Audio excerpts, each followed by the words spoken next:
All right, we're live. And we have Miss Kerri from ScienceGal Aquatics joining us today. Hi. Thanks for having me. Yeah, thank you for coming. We have Skipper's Aquariums, welcome. Sandy Farrell, my mother, welcome. Olivia Farrell, my sister, welcome. Dave Farrell, who is at work right now, welcome. And I think, yeah.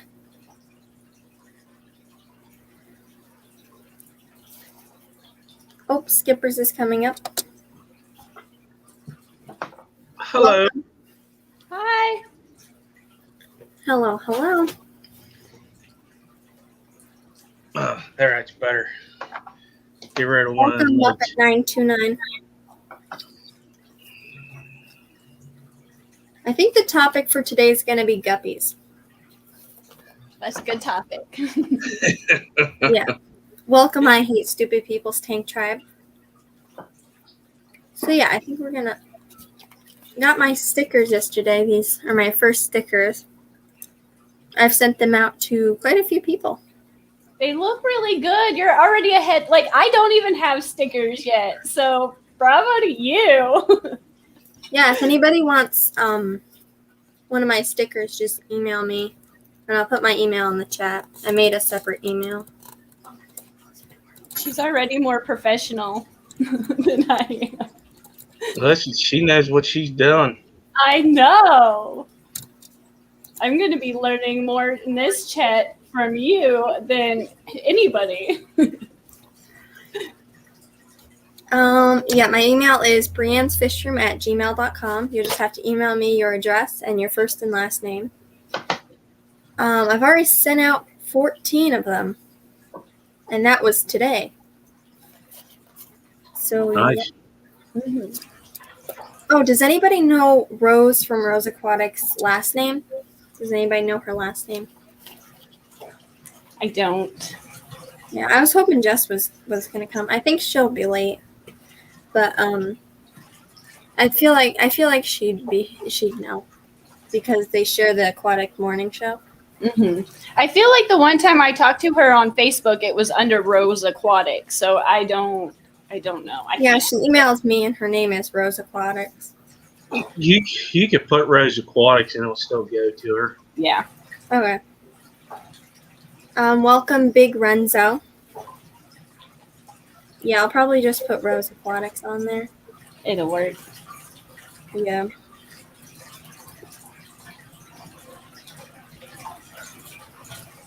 Yep, my mother surprised me with the stickers. I didn't know she got them. And They look really good. Yeah, I really like them. I think they're really pretty. It says, since 2021, since I just started filming videos and stuff last Monday. It seems like that's the hardest part, is getting started. So you're already ahead of the game, is making that first video. And then the live stream is a whole other thing that you just accomplished. So yeah. I talked about making videos to myself for like 2 years before I made my first video. So yeah, I feel like that's the hardest part, and you got over it.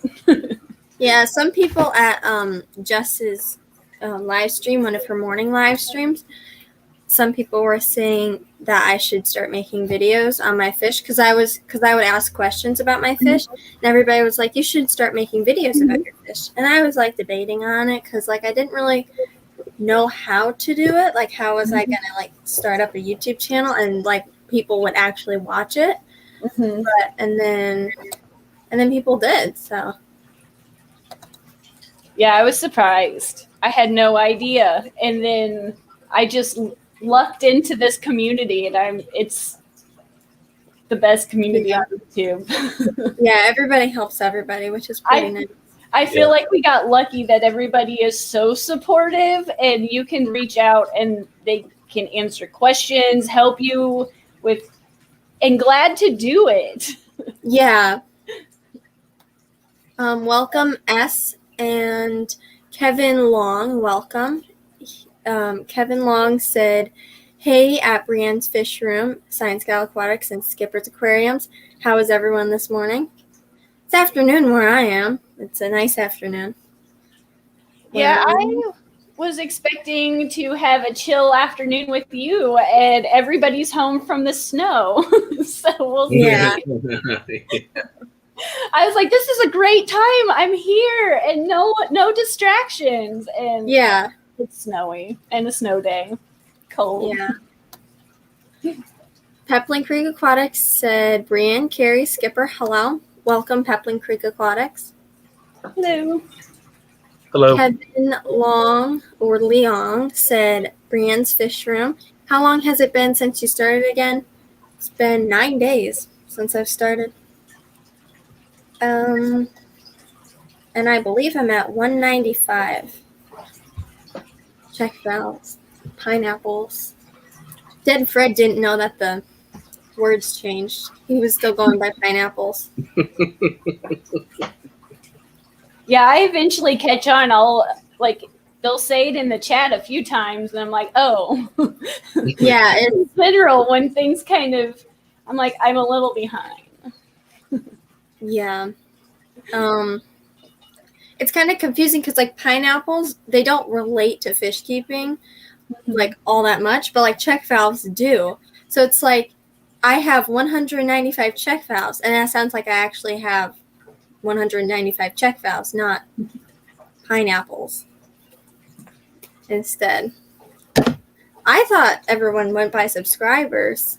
I probably shouldn't say it, but, I thought everybody went by that until I started being in more streams ever since I started talking in more chats, and I went on some Father Fish's stream the other day and such. And then I started catching on to pineapples. And then, like, a few days after I knew it was pineapples, it changed to check valves. Yeah, it seems like each chat, some make it a point, some don't care. I have a tendency to forget halfway through the stream. Yeah. And then I'm like, well, it's whatever now. Yeah, I was making those short videos like Chattanooga Ed to 1000, and I kept butchering the name check valves. I kept changing it back. Welcome Petzotic / multiple aquariums. And my father, Dave Farrell, said, I'll be around there making me do stuff. Yeah, he's at work right now. Yeah, I got a chore list after this I've got to get to that I've been avoiding all day. I've had plenty of time to do it. Yeah. So, yeah, I do too. So I think the topic's going to be guppies, so I think we should start. Welcome Fishimon64. So I think for guppies, we should start off with minimum tank size. I would say, well, some would like to say 5 gallon, but I think if you're going to keep them for breeding purposes, I would say 10 gallon would be good. Yeah, I agree with you. I think a 20 long is perfect for breeding. And the only issues I have with the 5 gallon is it's not so much guppy as they're just hard to keep balanced. They fluctuate drastically more than a 10 gallon. I just like the 20 gallon or long setup over the 10, but I agree with you. A 10 works great. Yeah. 5. If I had a 75 gallon tank, I would either do discus because I really like discus, or guppies because guppies, they're just really nice. Well, the bigger the tank, the happier they are too. Yeah. Yes. And for some reason, I was very hard-headed to believe that, and I finally got the 55 gallons, the 40 breeders, the 75, and then I have the 180. And yeah, that's correct. Yeah. The biggest tank we have is a 75 gallon, and the biggest tank I have is a 35 gallon. I do like the 75 over the 55, even for guppies. I just prefer it. But either one's good. If that's what you have, it works great. Yeah, as long as it's not like a 1 gallon. Yeah. I'll use like those for like if I have a sick one and I need to do something right then. But they don't stay for very long. Like they're Yeah. still good to have for like emergency, like one. But I use more of like those 1 gallon decorative vases than an actual 1 gallon tank. Yeah, we use 1.5 gallon tanks, and we used to use those for quarantining fish. Yeah, they're good to have, but I wouldn't even mess with setting anything under a 10 gallon up. Just from, they're nice to have because they are small to set like on a counter or something, but they're just so hard that every day it's something. It's just something. Yeah. And like the ammonia and stuff that builds up in that tank. Mm-hmm. It's just crazy. It's great to have it just for like a quick emergency, but for like a 1 gallon tank for a permanent home is really small. You have to clean it so much. Yes. I've seen videos on YouTube where people put like glowfish, longfin glowfish in 1.5 gallon tanks. Ooh, I'm bad for that. My daughter has a 5 gallon with glowfish in it, but I don't have, honestly, me personally, with the 5 gallons, I have fry in one right now, and I'm not having issues. You got to watch how much you feed them. Yeah. Yeah. I do have 5 gallons set. Like I do have some, I guess, set up, but they're no filter tanks, and they've been set up for a while now. So I would say it's more of a newly established tank, and that's usually when you have those. But if you can just bear with it.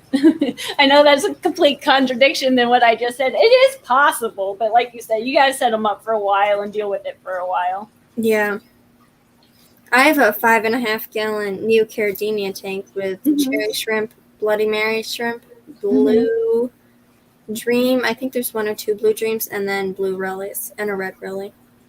Yeah, those shrimp are addicting. Yeah. Kevin Long said, Brian's Fish Room and ScienceGal Aquatics, I use 5 gallon buckets, and I have a 30 gallon quarantine Rubbermaid container. Yeah, those are like ponds. Like they're like out of the ground ponds. Mm-hmm. Yeah, I use them I had a knife fish that got sick, and I loaded it up with catappa leaves and stress coat. And that knife fish was in there for a while, and it worked great for a hospital tank, and healed up, and then I put them back. Yeah. They do work for those you need something a little bigger. Yeah, if you have like a spare sponge filter and like an air pump and a 5 gallon bucket, that would be like a perfect treatment tank for a guppy or something small. Mm-hmm. Yeah, those 5 gallon buckets are one of those, when you have a list of must-haves in your fish room, at least 10 5 gallon buckets, and that's it seems like the bigger your fish room gets, the more and more 5 gallon buckets that you are not willing to part with. No one better mess with, and they better not disappear out of my fish room. Yeah, when we started with our 3 10 gallon tanks, we had no 5 gallon buckets. We were using a 3 gallon mop bucket. Yep. And we really didn't know much about fish tanks when we started, which is kind of a mistake that you probably shouldn't make. But I had 3 platies in this 10 gallon tank sitting next to me. And I'm going to call myself out on it. I used to way overfeed them. I would feel like if the platy was near the bottom, like I would feed instantly. Like when I woke up, I would feed them as soon as I got up, and I would turn the light on, then feed them. I wouldn't let them like wake up or anything. And I would put so much food in there so it covered the entire top of the water. So the food would float down to the bottom and reach the fish. Oh, I've done that many, many times. Yeah. Even when I probably knew better. Yeah. But it's one of those things you just kind of learn as you keep them. Yeah. I kind of made the mistake with my discus because my discus, I had a smaller filter on it than I do now, so it wasn't as strong. So the discus would come to the top and eat. So I wouldn't feed it as much, but the days that it would be at the bottom of the tank, that I would like squirt a whole thing of bloodworms in there. But it was only one discus, so it really didn't need that much. Now I feed my discus every day. Yeah, I went through a phase where I would overfeed and then I would overclean. Yeah. And then I wonder why I'd have all these drastic fluctuations that I was having. Yeah. But it is helpful if you go into keeping fish and you do research and you know. But a lot of the times I was really young. I think I was probably your age, if not maybe a year or two younger, when I got my first guppy tanks. And I did everything possibly wrong that I think a person could do. And they still managed to survive and breed. And I had them for years. But going back to school and taking that biology class, everything clicked and I understood why we were doing those things, why we would water change, why I shouldn't feed them every time I walked into the room. Yeah. And I can't tell you how much you're ahead of the game. Kevin Long or Leon, I don't really know how to say it. I'm just going to call him Kevin. Kevin said, if I have a tank that is for quarantine, I'm going to use for actual fish. I have a tank that is for quarantine I'm going to use for actual fish. Cool. That's something that seems to happen a lot. You have a quarantine tank and then you put the fish in and they just stay there. Yeah, I think I have 4 quarantine tanks that are now a guppy tank, a platy tank. Yeah.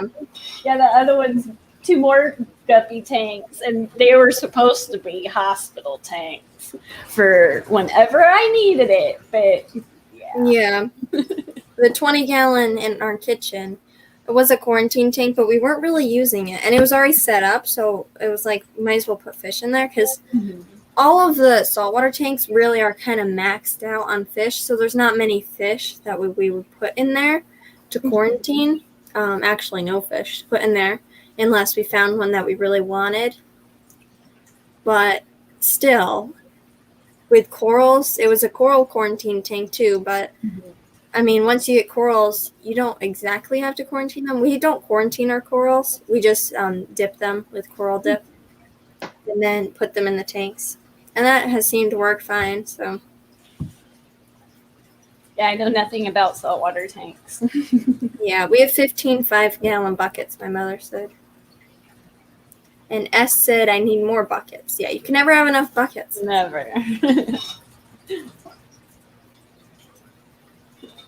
They're a handy tool. I even get picky now about the color. I prefer the white ones because I can see the fry over like the dark blue ones or the yellow buckets. I can see the fry better. Yeah. So I would have never thought I would have been thinking about Acre that. Homestead.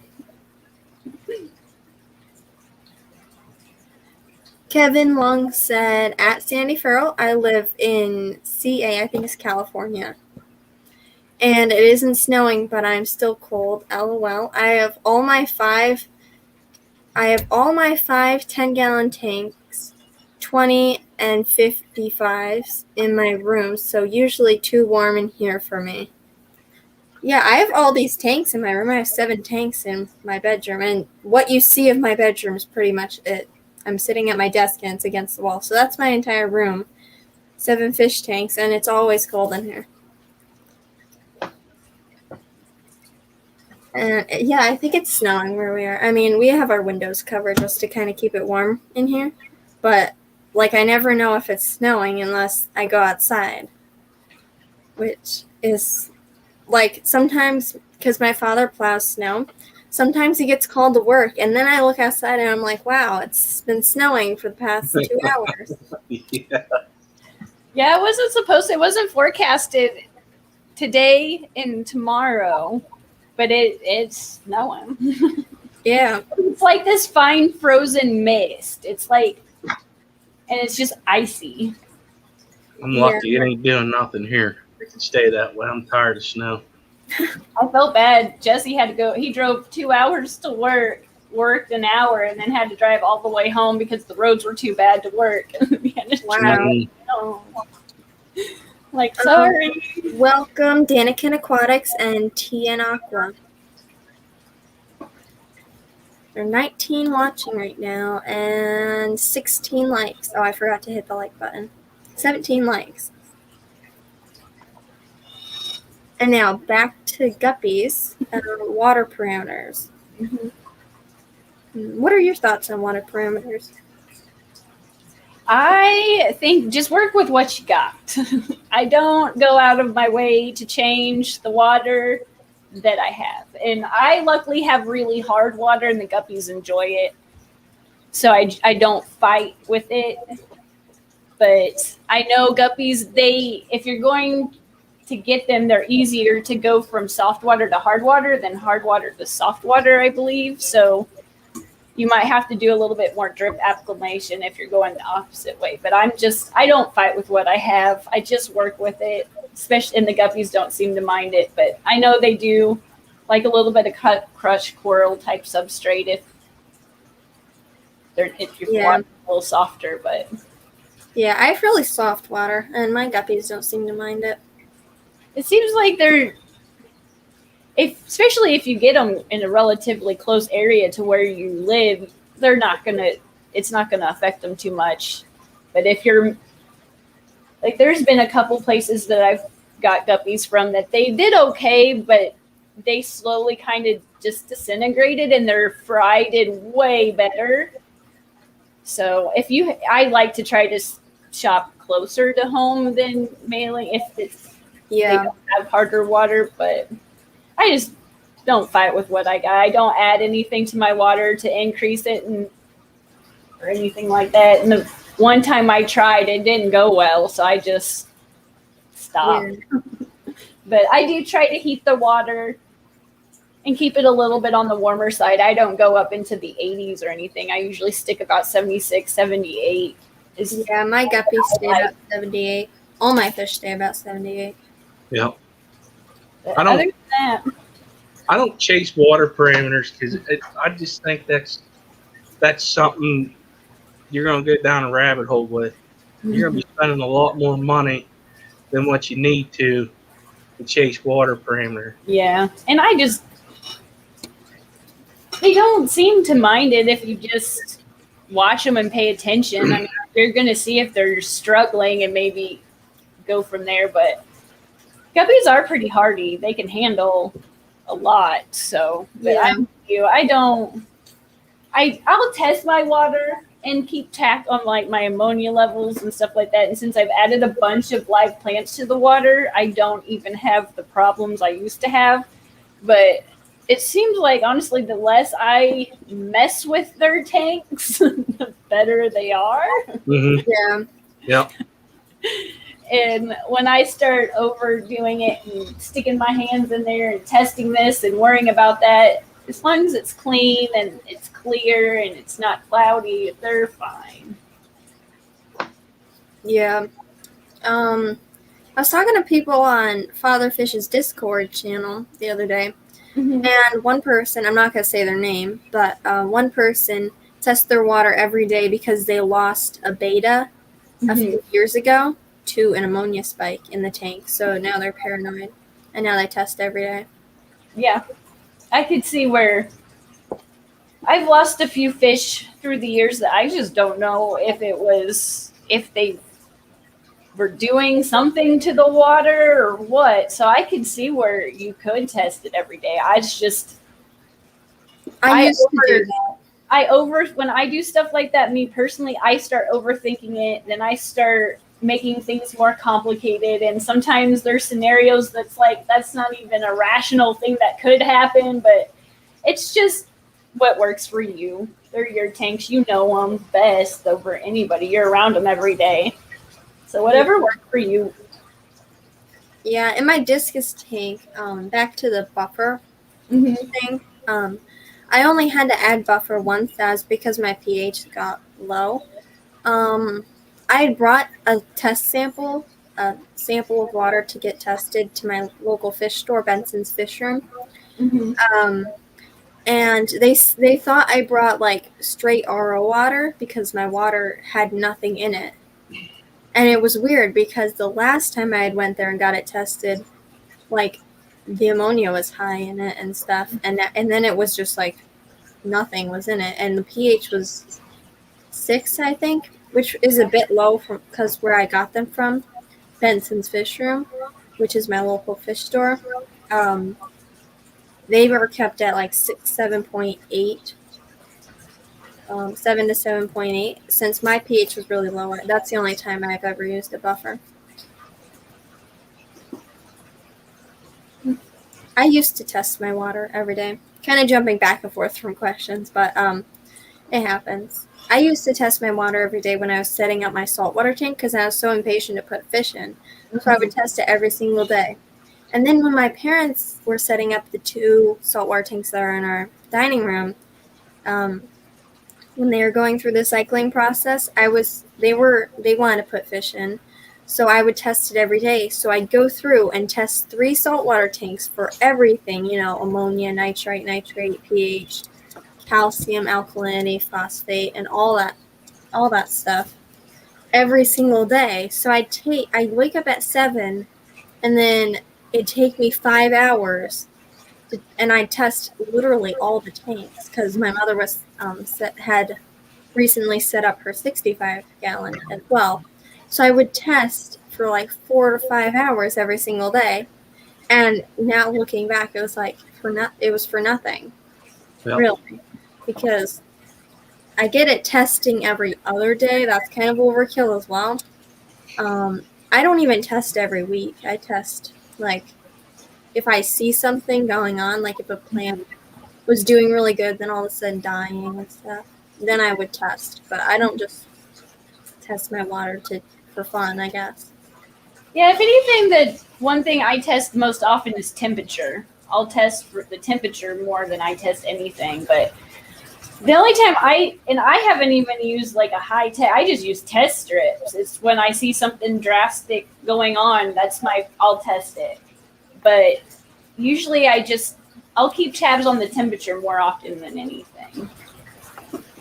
Yeah. And setting up the tanks when I was younger, my dad always told me, I didn't even know there's test kits that you could get. He just said, don't put fish in your aquarium until you see algae. Because if the tank can make life, it can, you can put life in it. So I would just wait till I saw some algae on the side of the glass.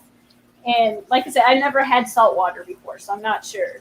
It's just the fresh water. And once I saw the little green specks of algae growing, I would go get some fish. So yeah, that's my high-tech test for. Yeah, I definitely don't test unless I see an issue. Mm-hmm. Yeah, or if I'm cleaning all my tanks because the ammonia was high the week before, then I'll test it. We used to only use the test strips, but now I have the liquid and the test strips, just because sometimes the test strips aren't always accurate. Oh yeah. With my discus tank, when something was wrong with my discus, I used the liquid test and test for everything because I want to know what I like. I want real results, the best results I can get. Oh, 100%. I am lazy. And with the kids and the other pets I'm just not gonna lie, lazy. And I do something quick to give me a roundabout result that I can go from there. Mm-hmm. So. Yep. Yeah, the only thing I don't have in test strip form for fresh water is ammonia. I know they do come in test strips. I've just never had one. Kevin said, I use crushed coral in my tanks. What do you use to test your water? That's 2 different things almost. It's I use crushed coral. What do you test your water with? I use API test strips for the test strips. And I use API liquid tests for ammonia, nitrite, pH. I also use that for calcium, alkalinity, and phosphate. And I use Red Sea Pro Test Kit for magnesium. And Hannah salinity and temperature checker. And I think that's it. What do you guys use? I think the test strips I use are the Tetra ones. And then I use crushed coral. And then I'll use some, every once in a while, I'll put a little aquarium bag full of oyster shells, like the crushed up oyster shells. And then, like I have a little bit of everything substrate wise for the guppies. I have sand tanks, I have dirted tanks, I have mixed tanks, I have a seashell tank, I have a crushed coral only tank. But if I want to add in some calcium or something into the tanks, I'll use a little bit of oyster shells from the farm store. I just use the, like you, ScienceGal, the Tetra test strips, and I don't add no coral or nothing like that because I don't really have anything that needs it yet. Yeah.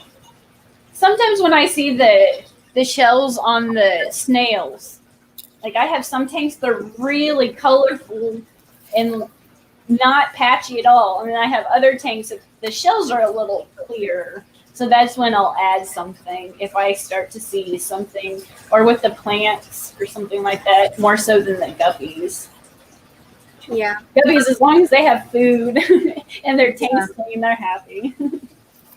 Welcome the Midnight Lobster, and Bold Mama. And Kevin said, I have difficulties testing, so unless there is a problem, I don't generally test. Maybe every week to month. I use test strips or master test kits if it is bad, but can't see colors very well. Yeah. Sometimes it's confusing when you're doing like ammonia test kit, and like it's not cloudy greenish, but it's not yellow, and it's like right in between, but it's not in between. Like one time I was testing and it comes out dark green, but it wasn't like fully dark green, so I wasn't really sure, but I knew it was bad. You know, you don't want your ammonia test kit to come out green. But another time I was testing and it was like slightly green, but it kind of looked yellow, and like it was like no number on it. And there's times I've used the test kits and the test strips, and they've come out two colors. Like it'd be a darker on the outside, but then a different color on the inside. And then at that point, I would just retest or use a liquid test for that. And welcome Patty and Gina French. And for Patty, your stickers are in the mailbox, so they'll be sent out tomorrow. The mail person hasn't come today. So I have 14 envelopes in the mailbox to be sent out. I'll have to send you an email. I'll have to add to my sticker wall. I'll have to get one. Yeah, I have 40 stickers, but I have 26 left or 24 left. So yeah. If you email me after the stream or during the stream. Yeah, I'm really bad at email, as you can tell. I'll send you one. All right. After the stream or whenever you send the email, I'll do it as soon as I get it. I had finished filling out Skipper's envelope and everything, and I went to go sit down to resume online school, and I was reloading my email, and I got another email. Then I had to get back up and go fill out another envelope, and then I could sit down.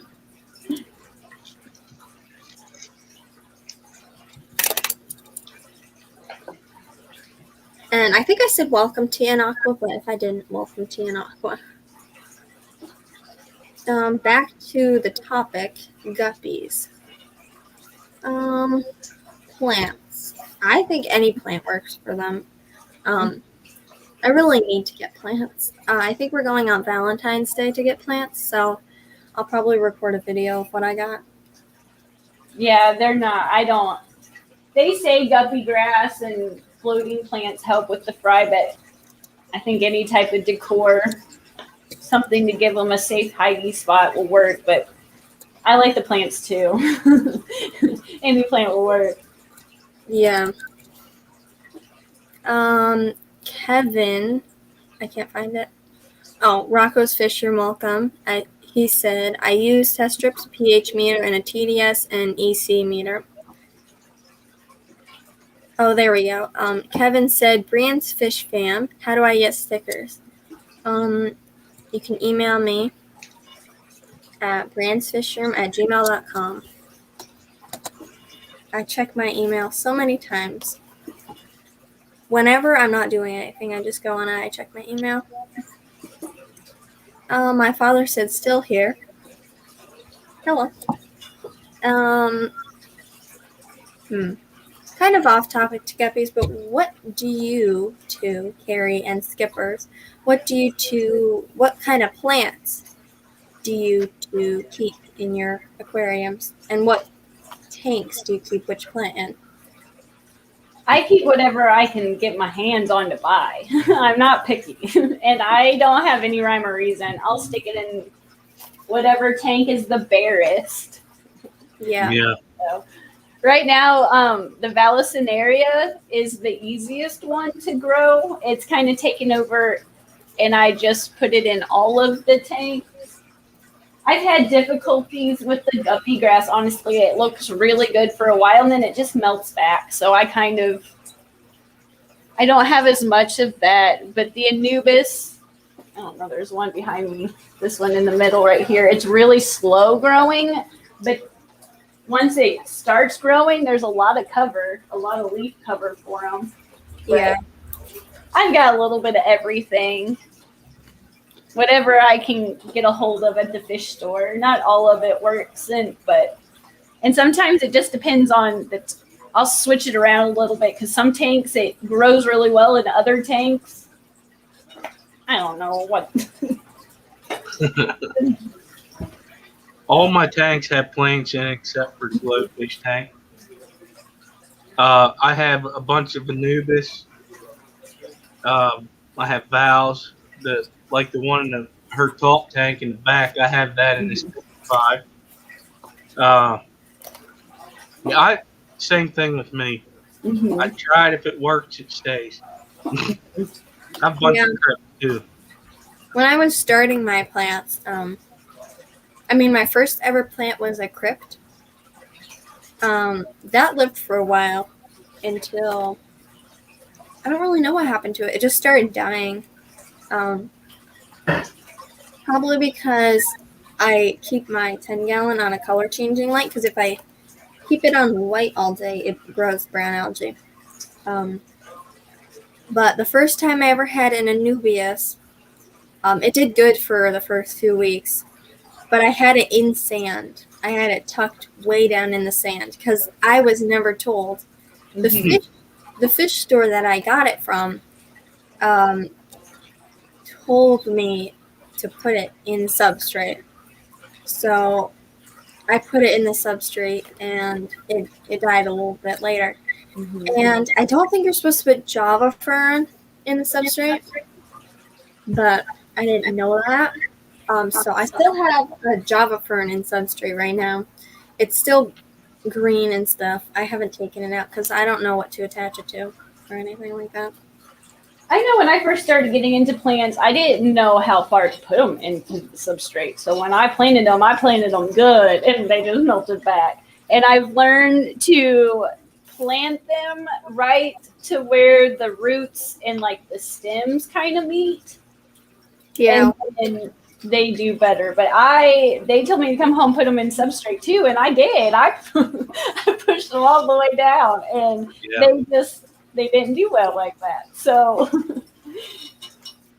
yeah, I've never had a moss. I've never had like Pilo moss, Java moss, willow moss, subwasser tang. Never had anything like that. Rocco's Fish Room said Java fern, a Papatogan, I think it's called. I've never heard of that one. Crips, fire swords, subwasser tang, dwarf lilies, Anubis, banana plants, and a bunch of others. Yeah, I have a banana plant, and I didn't really learn how to propagate it. Some say that you just cut a leaf off and then let it float around and then it develops a flower. Some say you wait for it to make a flower. And I had this banana plant in my beta tank sitting there for the longest time. And now it has a root deep into the substrate. And another root is forming. So I'm just going to let it be. I'm not going to move it or anything. Because I don't really know what to do. This one right there, you can see like the very little top, that's a little banana plant. It's like a little wall of algae, and then that's a banana plant. Yeah, the first ever plant I had was a piece of duckweed. I thought it was fascinating because I had never had like any form of plant before. Mm-hmm. I mean, years ago when I was really young, we had a 55-gallon tank with quails down below. But I don't really remember a thing of that tank. I know we had the tank because we always refer back to the tank. Like, oh, we had guppies in that tank. And funny thing, the first time I ever had guppies, I didn't know they were guppies. I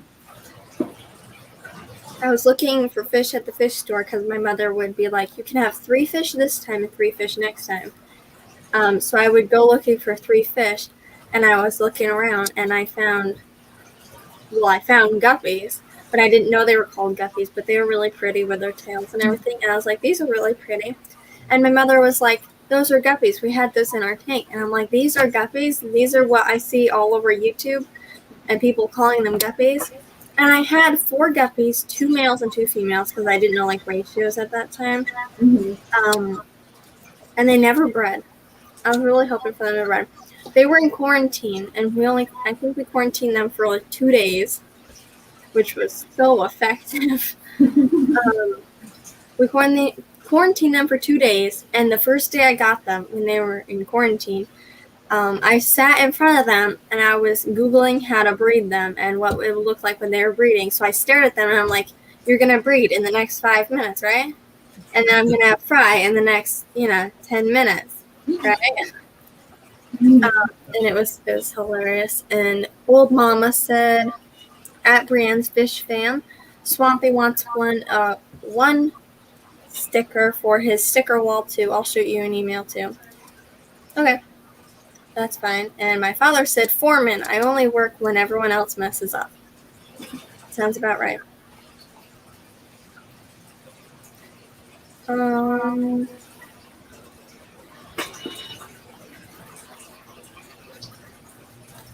I just saw one from Gina French, but I can't find it. Oh, Gina French said, oh, email please so I can get a sticker. I'll put my email in there in just a minute. Welcome, Big J's Fish Keeper. My email is briansfishroom@gmail.com. And welcome, UO Irony YouTube. YT.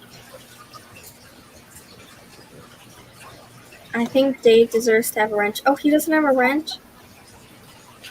He doesn't have a wrench? Wow. Okay, there we go. That's better. See, on my first stream when I was first setting up, my mods and everything, I was like, well, when my father gets to type in the chat, I'll add him as a moderator. And on StreamYard, when I'm looking at it, everybody is just, their names are all just black. Mm-hmm. So I didn't realize I didn't have a wrench. Yeah. I accidentally stumbled upon how to do it. I didn't even know how to do it. I was like, oh. Yeah. I didn't realize that I couldn't do it. I tried to do it through StreamYard, and the only options are put user in timeout and block the user. I didn't realize I had to pull it up on YouTube and mute that tab. Welcome, Big Tank Hank. And let me find that.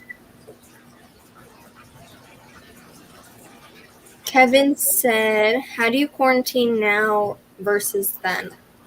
Well, a lot of people go against this, but we don't really quarantine because we get them all from one place. And I haven't had a problem not quarantining. Now, I know it's a risk, and a lot of people are like, you should quarantine.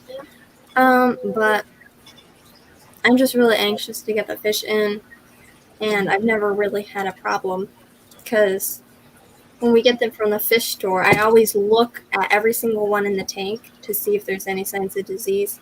And when they're in the bag, if there's only one fish, I hold them the entire car ride. I'm just like sitting there, and whenever there's a bump, I'm like, "Oh, sorry, are you okay?" It's and my mother said, "Kevin, we have lots of spare tanks, about 7 more in storage." Yeah, we have lots of tanks. If I was ever worried about quarantining, something like when I get more cory cats for my discus tank, I'm probably going to quarantine them just because, it's my discus. And when I finally get more guppies, when it warms up, I'm going to get some from Jess at Maine's Tails Fern Fins. And I'll probably quarantine cory cats that I'm going to put in there as well, just because... if I'm going to get beautiful guppies, I'm going to quarantine the fish that I'm doing. But, I quarantined my beta that I was breeding with. I quarantined her for 2 weeks. I wasn't really happy. I didn't want to quarantine her because I was so anxious to breed them. And then the breeding didn't go well. But I wasn't too disappointed because I kind of expected it.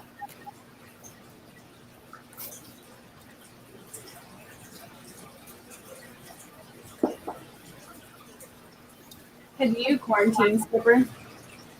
No. No. But I did, because a lot of the fish that I got up until recently, I got off of Dave's fish. And because the way he does his, I don't quarantine his fish. Mm-hmm. But I did recently get a bunch of fish from Petco because they got fish that they normally don't get. Like I had picked up red Venezuelan cories, some threadfin minnows, and bumblebee catfish. Mm-hmm. So I made a video of setting up a quick quarantine tank and cycling it at the same time, and they've been in there for probably over a month now. I just got to figure out what I'm going to do with them now. Yeah, I just kind of quarantine based on where I'm getting them from. Yeah. Some places I have a much better, I trust just to get them out of the fish bag. I get rid of the fish bag water, but I'll just put them in the tank and they're fine. And then there's other places I'll go where they'll stay either if they're guppies, maybe in a bucket for a few days, or a 20 long that if I have open for a few days just to watch. And then my silver air one, I'm so picky about him. I don't know if any fish could be quarantined long enough to be put. I'm so paranoid. It depends on where I'm getting it from, really, where they're coming from. If I don't know them at all, then they'll probably be quarantined for maybe a week, and then I'll put them in my community tank or something. But if I know where they're coming from and it's one that I don't have problems with, I know how they take care of their tanks, and I don't have. I just put them right in. But usually here lately, it just seems like everything's kind of got a tank of their own, so it doesn't really. They're kind of self-quarantined their entire time they're here, so I don't have a certain way I do it every single time. Yeah, it just depends. If I'm gonna be adding it, saying that it's 55, and say it comes from Petco or whatever, it's gonna sit somewhere for a minute, and then if it is going to be a species that I don't have and I want to try to breed, it ends up in its own tank anyways. Mm-hmm. Yeah. One day I was at the fish store, and I wanted to get cory cats because I had lost a cory cat. Well, I didn't really lose him. He disappeared in my discus tank. I went through that tank when I was remodeling it, rescaping it, and I did not find that cory cat. And it's the strangest thing, it just disappeared. One day I was cleaning the tank and I was like, where did this cory cat go? Same with this tank. A rummy-nosed tetra disappeared out of it because I didn't realize that rummy-nosed tetras were schooling fish.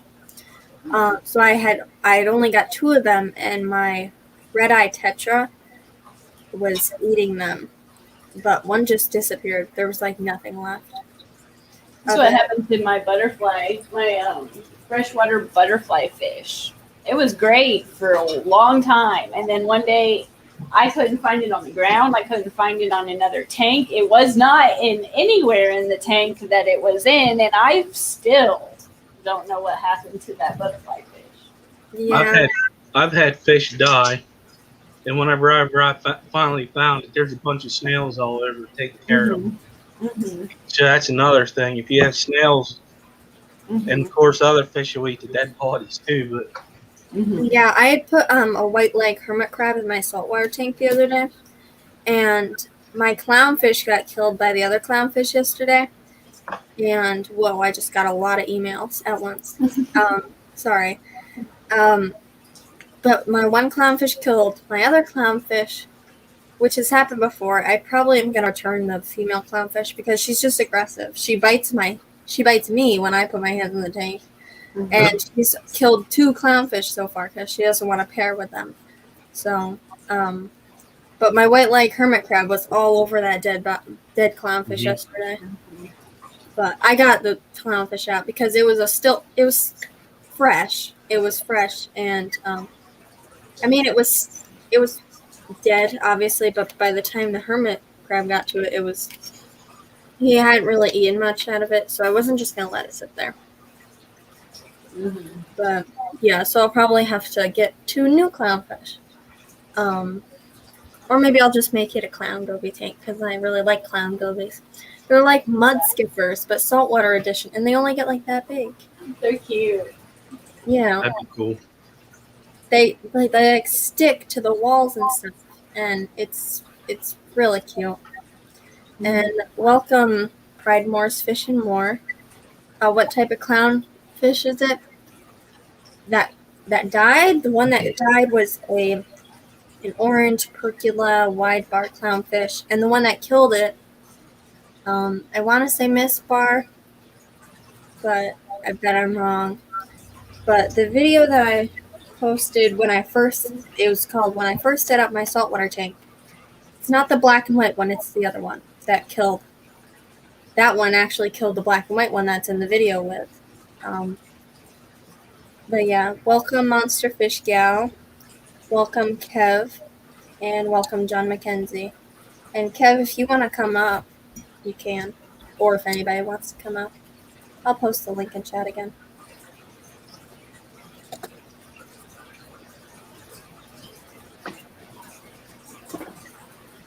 I don't know too much about saltwaters, but I have noticed with them clownfish that when you go to buy them, they're not mixed together. So I wonder if that has to do like they only like their own species. Did you say they're not mixed together? Mm-mm. Well, where I get them from, there's like a 75-gallon tank with clownfish and hawkfish, and there's so many clownfish in there because they're little juveniles and they're not there long, so they don't really get to pair. But if there's some that are there longer, like the clownfish my mother has, it's a full grown and it was ready to breed because it was shaking around in the sand and stuff. So that was in its own tank. And Kev said clowns are aggressive little guys. They are. Some are called peaceful, but when you feed them, they might start competing for food, so they become aggressive. Or they might just be like a semi-aggressive species, or they might be aggressive. There's different temperaments depending on what kind you get, but there is a peaceful clownfish, but a lot of times, if you're feeding very little, like I do, the clownfish might become aggressive. And I think that's what happens. I know they're really nice to look at, though. I know nothing about them. Yeah. I want a saltwater tank eventually, but not until I can devote some time to learn how to do it. And right now I don't have it, so Yeah, I I'm good agree. with what I've got. But man, they're nice. I just got an email that I hit 2,500 views. That's awesome. And I haven't been reading chat, but I'm gonna catch up on it. Kevin said, once in a while I will quarantine for another week, especially if I get them from someone that purchased them from Petco. I would do it for a month, but get too anxious. Yeah, I definitely get anxious. But if I order from an online source, not necessarily, Jess or Dan's Fish, people I know that are on YouTube, if I get it from, I guess big box online distributors, then I'll definitely quarantine, because not that I don't trust them, I just feel like they always get ick because they're shipped like a day or two, and I just feel like they'd always have ick. But if they're from someone's home aquarium that they post on YouTube, kind of like Jess and stuff, she posts her fish and stuff like on live streams on YouTube, then I would know that like I trust them more. I got these Kerri Tetra from Rachel O'Leary, and yeah, they just went right into a tank of their own. I think there's one a mono shrimp in there, but I didn't quarantine or anything because one, I trusted her, and they were just going into a tank where they were the centerpiece. There's nothing there. So yeah, and like Jess, I watch her all the time, so her tanks look beautiful, but sometimes it's better to be safe than sorry, and each time I get something in, I tend to do it a little different. Yeah, if I get a fish, whether it be from the store or not, if it looks questionable, I'll quarantine if we have an available tank. Like, then I'll just instantly quarantine. If we don't have an available tank, then I'll if I was going to get koi cats for my discus tank, which I'm definitely going to quarantine no matter where they come from, it would be, if I saw something questionable, if they're acting a little bit weird, I might put them in like my guppy tank or beta tank or something, just because like with my betas kind of all look the same. I mean, like any fish, there's always multiple kinds of, but like guppies, if they have certain color tails or certain designs, they might look different. So, but I mean, it's not like I'd risk it with any of my fish, but if I had to put it somewhere and it looked questionable and I couldn't set up another tank, I would probably just put it with like a beta or something. But when I got my new Cardinia from Jess the other day, last Friday, I didn't quarantine because they were going in a tank that was only them, but there were only 2 other shrimp in there that I got from the store a few weeks ago. So it wasn't really necessary to quarantine if it was just going in a tank that were only 2 other shrimp.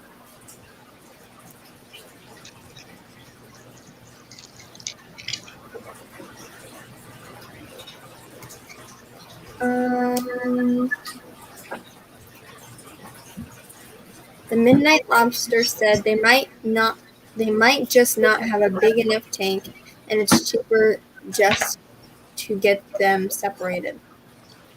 Yeah, I'll probably have to get 2 new clownfish after I replace my other clownfish. It's actually a $44 clownfish. So, they get really expensive, like lightning maroon clownfish. They go up for like $75. Cool. It's crazy. But there are freshwater fish that are pretty expensive too, so. Yeah, Monster Fish Mouth said back to lurk mode for a minute. And Kevin said, I would love a saltwater tank, but too expensive and too much work. Rather have freshwater, and the color is still absolutely amazing. Yeah, saltwater is definitely, I would say, more expensive. You use the same equipment as in freshwater, just, different. Like, you wouldn't use decorations unless they're resin coated, of course, but you just use, live sand instead of gravel, and live rock. So, I mean, live rock, it goes for like $3 a pound, some places. But like on Chewy.com, you can find it for quite a good deal.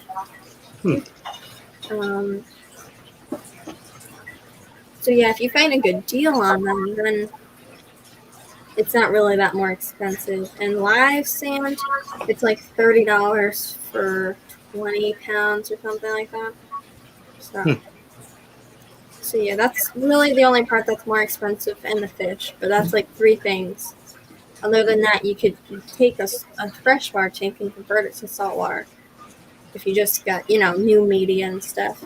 Mm-hmm. But you could easily make it saltwater because you can use a protein skimmer. You can use it for either one, freshwater or saltwater, and you could also use a UV sterilizer. But the only UV sterilizer we have was on a tank that had green water, just because I don't like green water. You can't see what's going on in the tank or anything. I had green water when I was in my discus tank when I was introducing a new discus in there, and the new discus killed the old discus, which I didn't think would happen because I would think that the old discus was like gonna defend its territory and stuff. So I didn't think it was really gonna kill him, but he did, and I couldn't find him, and I was trying to get him out to put him in the quarantine tank that I was putting him into. When I found him, I was about to feed him, and he was laying on his side on the plant, and he was kind of just floating around the tank, but I couldn't find him because of the green water. I couldn't see anything in there. Mm-hmm. Yeah, I don't like it in the fish room, but I keep a UV sterilizer on the pond, but it's still got green water. But if I have a sick fish or something, I don't know. Taking a little bit of that water out of the pond and putting it in that tank every so often, it seems like it helps. I don't know if it really does or not, but it seems like it helps. But to keep it a tank in the fish room that's just green, I'm like you. I can't see what's going on, but I do keep the ponds on the greener side, and it seems like there's those rosy red minnows. They just disintegrate when I bring them inside, but when they're outside in the pond, they don't even look like the same fish from the fish store. They're huge. Huh. So, yeah. My father said live rock is pricey, yeah, it really is, and water change with RO and salt make it expensive, but not bad. Yeah, instead of using like water from your tap, which you can use, it's just RO water is just recommended. We use RO water. We have an RO system, that's why.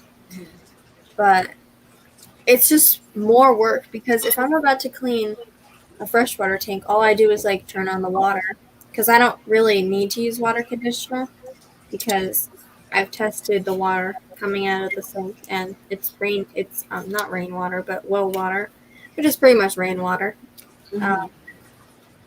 Which it's perfect, I guess you could say. The pH is 6.8 or 7 or something like that, so I don't need to buffer it or anything. But if I'm about to clean a freshwater tank, all I do is turn on the water and let it run till the bucket's like half full, and then I get my tank clean within 5 to 10 minutes. But with freshwater, if I don't already have mixed up salt water that I made the day before or so, then I have to go mix up salt water, let it settle, and mix up salt water, make sure it's the right salinity, make sure there's no salt on the bottom, and then let it settle and everything, and then get it to the right temperature, because when it comes out of the RO machine, it's cold. I don't think there's such thing as like a warmer for it, but there might be. There probably is.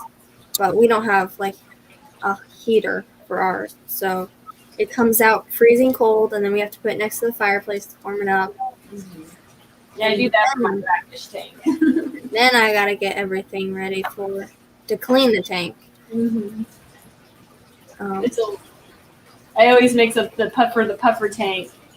Before, when I had a freshwater lionfish in there, it was on the really low end of almost full salt by the end of it. But now it's back down to just a lightly brackish tank. But I mix up their water the night before and let all of it dissolve and stir it up real good and test the salinity and then use it the next day for those puffers. Yeah, making salt water kind of gets crazy at sometimes, especially if we're doing a water change on the 75 gallon. It makes me nervous. Yeah, the filters are off, the heaters are off, everything but the light is off, and the tanks have drained, and then you have to make 7 5-gallon buckets of salt water, mix them up, and get them all in and the right salinity and everything. First, you gotta test the salinity, make sure like if it's 1.30, then you gotta make sure that's not like dropping too much and everything. Yeah. Chaos at times, but once you do it for a month or two, then it's kind of like you got it down and stuff. Kevin said, Kevin Long, not Kevin, not the other Kevin, said at Rand's Fish Room, helps to have a sump on the saltwater tanks, 2 more. Helps to have a sump on the saltwater tanks, 2 more so than freshwater. And you need an RODI system, which can be anywhere from $100 to $1,000. Yeah, RO systems get pretty expensive. I think on Chewy, again, has something called an RO Buddy, which I think it's like $60, and it filters your water. It's like an RO system for $60, but you just have to change the cartridges and everything, and then change the membrane after so long and stuff. Like trying to explain everything you need for saltwater to someone, it might overwhelm them. It's like, wow, like doing saltwater. Like I've only been doing saltwater for like 7 months, which is quite a lot because I've only been fish keeping for a year. But after doing saltwater for 7 months, all those little details that new people in the saltwater would like really need to hear, it kind of gets like lost in the memory because it's kind of like you know it. It's like second nature. It's like, oh, you're not supposed to, I don't know, let snails be flipped over, let certain snails be flipped over for so long. And it might overwhelm people because it's like, well, now I got to go do my research because just for like snails, I have to go research snails, what snails can go in my tank, and what ones, can't be flipped over too long and everything. But for me, it's like, I have like banded trochus snails and margarita snails and asperated snails and stuff. And it's like, I know those 3 types of snails need to be flipped over. But, Necarious snails don't need to be flipped over and stuff. But, I hate to do this to you, but I'm being beckoned. I have to go. okay. But anytime you want to chat, just send me an email and I'll have you. And Skipper, I need to get a hold of you too. I want to have you guys on the chat, Sunday chat. So I'll send you guys an email. Okay. Yeah. I hate to have to go, but I'll talk to you guys What soon. What times are your Sunday streams? It's at 4 Central on Sunday. 4 Central. And right now, I'm booking up March. So if you have a specific weekend, either one of you guys like in March, we'll set up a date. Anytime. You can email me Just and tell be me like, a I have date, and this I'll be day there. open. Cool. Pretty much. Well, I'll talk to you guys soon, I promise. All right. I'm probably only going to go for like 10 more minutes anyways. That's okay. It was great talking. It was a fun chat. I appreciate it. Thank you. Yeah. Well, bye. Bye, guys. Bye, Kerri. The Midnight Lobster said there are some pretty expensive fish in freshwater. I know I bought some for a decent price for rarer or more exotic fish, so I can't say much. I think the most expensive freshwater fish I've ever bought was a discus. That was $70. The one that I bought was a pigeon blood discus, and that was $70. But the first 2 discus I bought were $45. I'm going to say mine are the Corey cats that I got from Dan's Fish. They were like 20-something a piece. But they're imported, and they're something that you really don't see around here. Yeah. So I pulled the trigger on it, Yeah. Kind of like Jess's Dark Dumbo Big Ear or something like that. She has a YouTube video on them, but I don't think she has them on her website yet. And I believe she said that those were the ones that she was the only person that had them, other than the people that bought them, of course. But,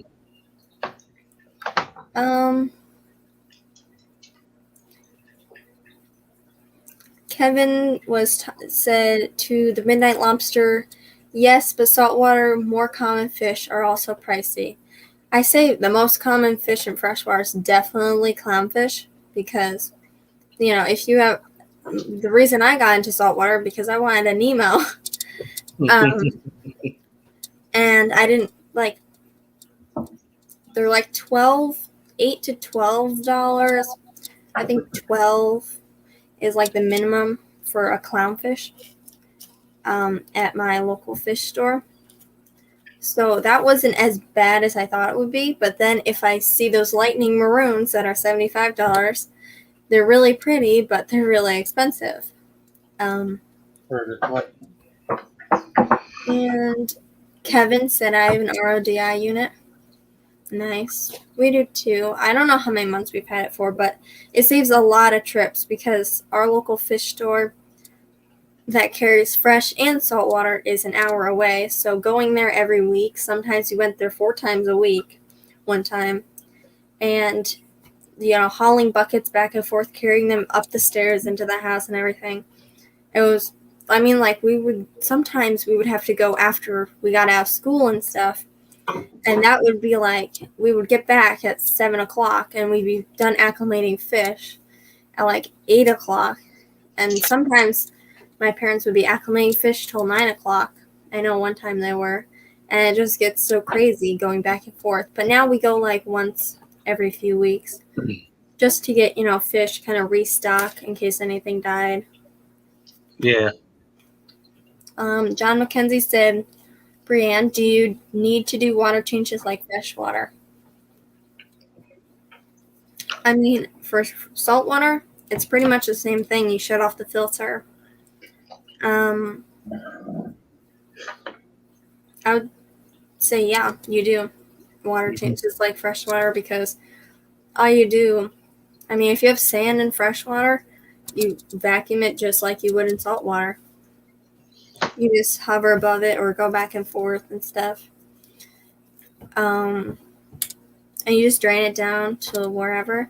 Then you fill it up. The only really difference is we use the same siphon tube for freshwater and saltwater. We just rinse it out. But the only really difference is that you fill it back up with salt water instead of either RO water or tap water. The Midnight Lobster said, what were you saying? I actually don't gravel back. I used to do that quite a bit until I started getting plants in there. And once the plants got established, the 55 behind me, I don't gravel back it anymore. I don't do that anymore on any of my tanks. Now, for the sand, I'll just put the hose right above it so I don't suck any of it up, but it'll bring poop that's on the surface up. So yeah, I always because I have black gravel in this 10-gallon next to me. I always get paranoid that there's fish food or anything down there that I can't see. So I always put the siphon in a few spots to see kind of how it is and stuff because I don't have plants in there. But if there's only a few specks coming up, I'll probably just leave it just to keep the beneficial bacteria or whatever going. But if there's a lot of stuff, I'll siphon it half of that or 3/4 of all the stuff that's in the rocks. I'd siphon 3/4 of all of it out just to keep the ammonia and stuff. How often do you do water changes on your freshwater? On my freshwater, I do it once every week to every other week. On my discus tank, sometimes I put it off for a little bit, which I think my discus tank is my favorite tank. It's either my discus or my saltwater tank is my favorite tank that's in my room. But sometimes I put my discus tank off, and sometimes I put my saltwater tank off because those are the two biggest tanks I have. I know I have a 20-gallon right there, but it's only filled up a third of the way. So it's a 20-gallon tank, but it's only got 8 gallons of water. So I'll clean that quite often, but I clean every other tank. Well, the rest of my tanks every week. But my saltwater tank sometimes I put off to every 2 weeks, and my discus tank sometimes I put up to every 2 weeks, but I don't really go until, past the 2-week mark. Yeah. Just in case, because my clownfish died in my, God, gotta do this again. Whatever. We're in that tank. My clownfish died yesterday, so I'm gonna clean that today.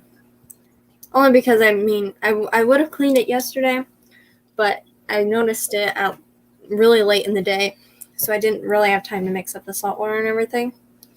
But I'll have to clean that today. And my discus tank, I play with it a lot. Like sometimes I take the filter cartridges out and just clean them one day if I have like an extra 10 minutes for something.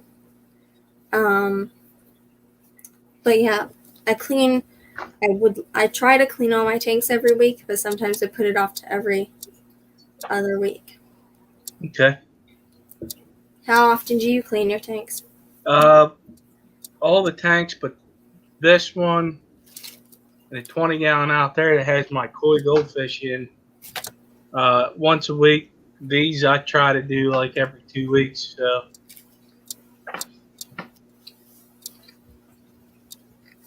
But it being a bigger tank, it can do that. And then plus, it all depends on how many fish you got in there too.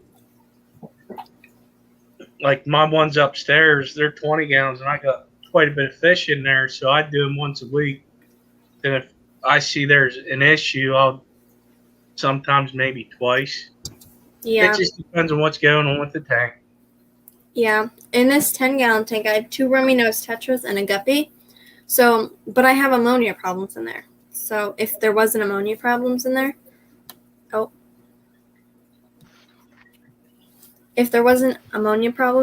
then I would clean it. Then I would only clean it like once every other week. Maybe. Welcome to an Aqua. Is that the tank you don't have plants Hey, in? Brianne. Yes, that's the tank I don't have plants in. I put duckweed in it. I put duckweed in there yesterday. Just get some Anubis on a rock and just throw it in there, and that'll help with your tank. Yeah. Yeah. Next time I go to the Benson's Fish or my local fish store, I definitely have to get plants, and I'm gonna look for some black shrimp, all black shrimp. Plants are our friends. Yes, fish are friends, not food. And the plants, they make a heck of a difference in your tanks.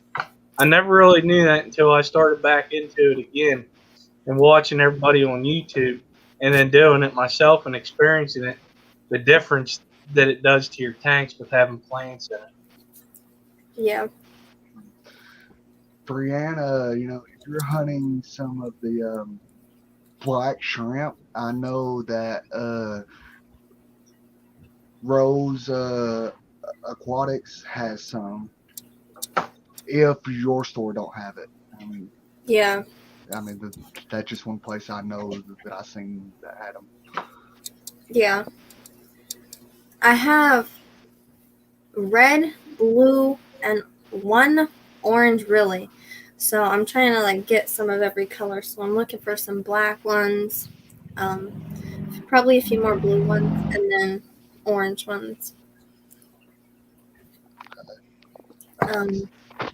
Greg the Guppy guy said, "Great info, Miss Breed. Back in the 80s, I worked at fish shop that specializes in salt and African cichlids, and I got my fill of the salt."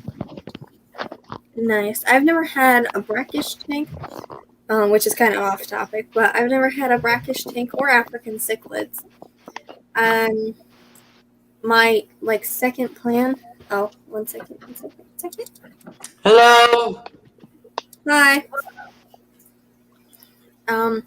If my plans ever failed with my discus tank, then I would turn that into an. I'm going to show you my fish tank. Be right there. Okay. I can't be on here too much longer. Yeah, I'm probably not going to stream that much longer.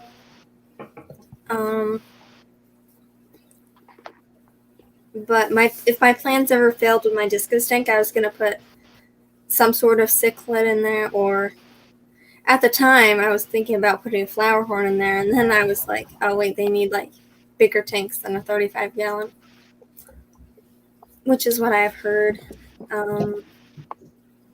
My father, I'm quite late in chat, I'm like 9 minutes behind, but my father said, I like the corals because they're colorful and always changing. Yeah. I like to see them grow because every day, like, you can go look at your coral and there'll be something new. Since my clownfish died yesterday, I went to take him out and I was wrecking the tank, the poor tank. I knocked some snails over and they couldn't get back up, and I actually tipped over one of my rocks, but all my fish are okay, of course. But I knocked over one of my rocks. It was supposed to be like that, but it was like that, so it was like leaning. So I went to go fix that rock after I fixed all the snails that I had knocked over. The poor snails. When I went to go fix the rock, I was picking the pulsing xenia off of it, because it's just on a little rock, and I couldn't because the pulsing xenia had spread to the rock, which I thought was really cool because I had never noticed that before, because I don't really look at all sides of the pulsing xenia. Like, it was like that big when I last moved it. That's when one piece fell off of it, and I gave that to my parents because they wanted pulsing xenia. It was like that big last time, and then it was like huge when I looked at it yesterday, and it was spreading to the rock. So yeah, and green corals glow the most, which is what I like about my parents. Like, the corals that have green on it, that's what I like the most, especially the green mushroom. But my campfire, though it glows a bit, it doesn't just, but like, I can see the green mushroom across the room when the blue lights are on. Hello. Hello. Hi. I decided to join this because I'm interested in this fish hobby. Okay. Okay. Nice to have you. Behind me is my beautiful Red Sea 75 saltwater fish tank. How big is it? It's 75. Cool. Oh, nice. It's a nice tank. That is a nice tank. Oh, What kind of great. fish do you have in it? I'll tell you. Oh, that's a good question. I'll tell you. Just let me switch the camera. Okay, I'll show you what I have. So what I have is starfish. Nice. These are the Lincoln ones and the orange ones.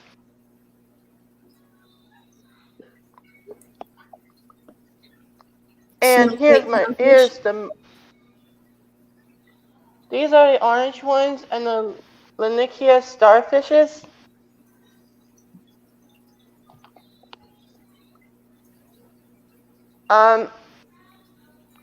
The sea creature who eats that stuff is the harlequin shrimp. Yeah, the harlequin shrimp also eats Asterina starfish, which I have in one of my tanks. Yeah, and I know Hawaii banned aquarium fishing in Hawaii. Nice. Anyways, we have Tweety, better known as Bubbles from Finding Nemo.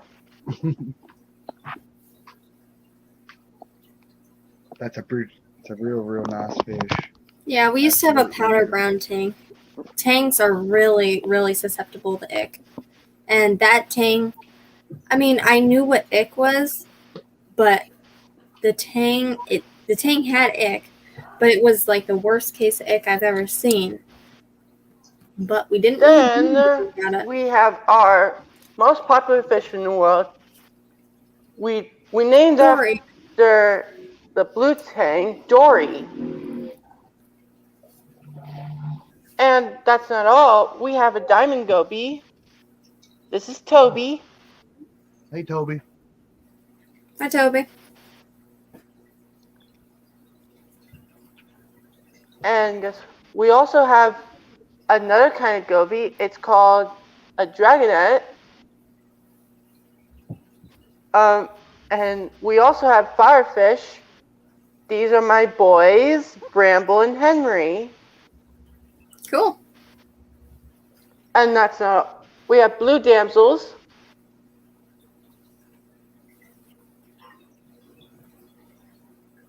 That's a nice,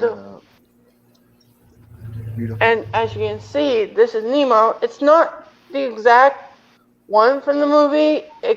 This Nemo is different. This guy is actually a designer clownfish. This guy is a snowflake. Okay. Yeah. As you can see, snowflake clownfishes come in different colors, shapes, and sizes. Yep. And we have Flynn. This is a fox-faced fish. These guys have spines that are poisonous. Ooh. We have some of those pajama cardinals. Yeah, this is a pajama cardinal, our only surviving cardinal fish. And here's our Royal Grommet Gurgle. My father has one of those. Yep, and we have a purple tang as well. And we have Papa Smurf and Smurfette, my blue damsels.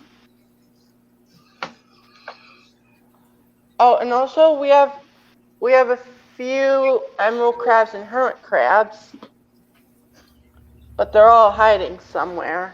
I used to have an emerald crab, and then he ran out of food, I'm assuming, and then died.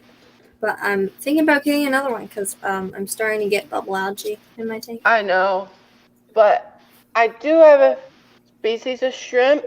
I do have some peppermint shrimp. It's just that I have 3 of them, but they're here somewhere. They're hidden. They like to hide a lot sometimes. And there's Phil, my green mandarin. Interesting. Do you have your rocks on the glass on the bottom and then sand, or do you have sand and then rocks? Usually the fish guys come in, they did at the sand and then the rocks. Interesting. I have sand and then rocks. My parents first did it rocks and then sand. We do have snails. There's one in the back. And we have Jacques and Isaac, my skunk cleaner shrimps. My parents have a coral banded shrimp named Jacques. Back to the thing about the sand with the rocks. I have my sand and then the rocks, but I had a sand sifting goby, and then he would just stir up the sand so much. But my parents, the first time they escaped their 75-gallon, they did rocks and then sand, but then with ick, we had to take all the rocks out to try and find the Dottie back. Yeah, and also we have the spotted mandarin, Pixie. She's somewhere. Oh, but there's my fire shrimp, Poppy. Oh, cool. Oh, there's Pixie.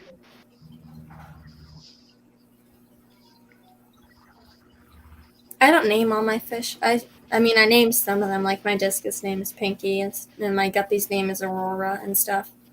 But, like, I don't name all my fish. It's kind of hard to keep them all in line. If you have, like, 17, I don't know, rummy nose tetras that all look the same, then you can't just be like...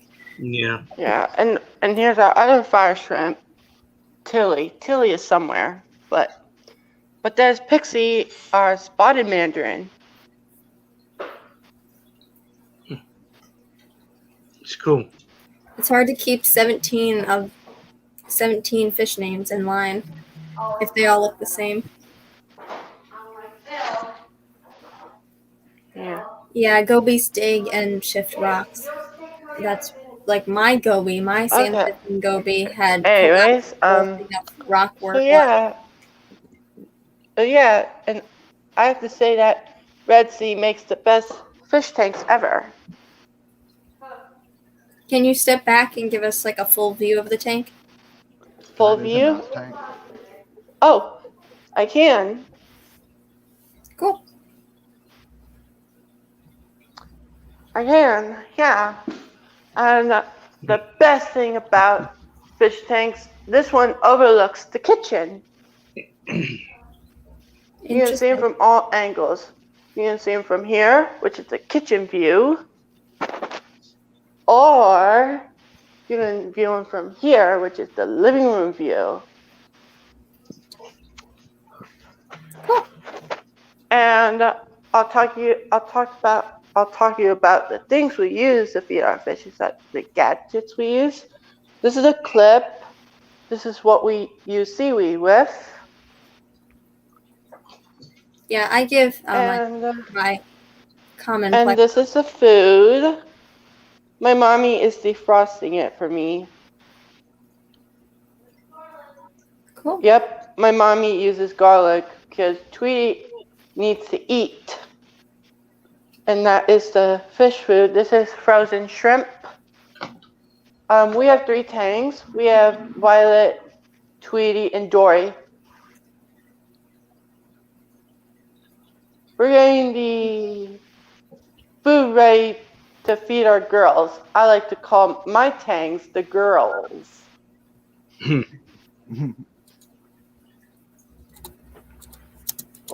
So yeah. Cool. And I want to show you something. As you look inside the freezer, I don't see it somewhere, but this is the frozen food they eat. He's making me hungry showing us all that food. That's for the fishies only. This is the frozen food that we paired to our fishies. And I want to show you the inside cabinet. Mm-hmm. I want to show you the inside cabinet. All right, now we're going to show you what's inside the cabinet. All right, here it is. Anyways, this is all the filters, skimmers, odds and ends. As you can see, we got bottles, and sometimes we like to feed them flakes, but not that often. And this is what we use to clean the sand with. And that is the medication bottle we use just in case when the fish tank is not working. Interesting. And here, I want to show you what do my tanks eat that we give to my girls. The girls are tangs. We have 3 of them, and this is Julian Spring Sea Veggies. We give them every other week. So that way, my girls Dory, Tweety, and Violet, my yellow, blue, and purple tangs, can live and grow once we give them seaweed. Very nice. And this is, you may have never seen before, this is the purple seaweed.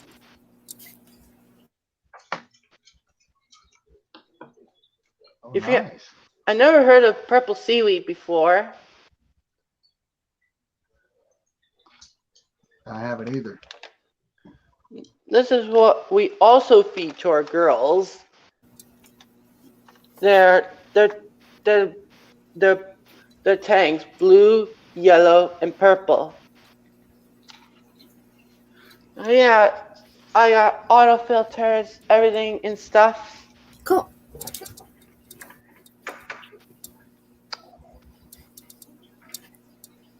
That's pretty cool that you're interested. Just keep watching videos. You're going to learn a lot more, bud.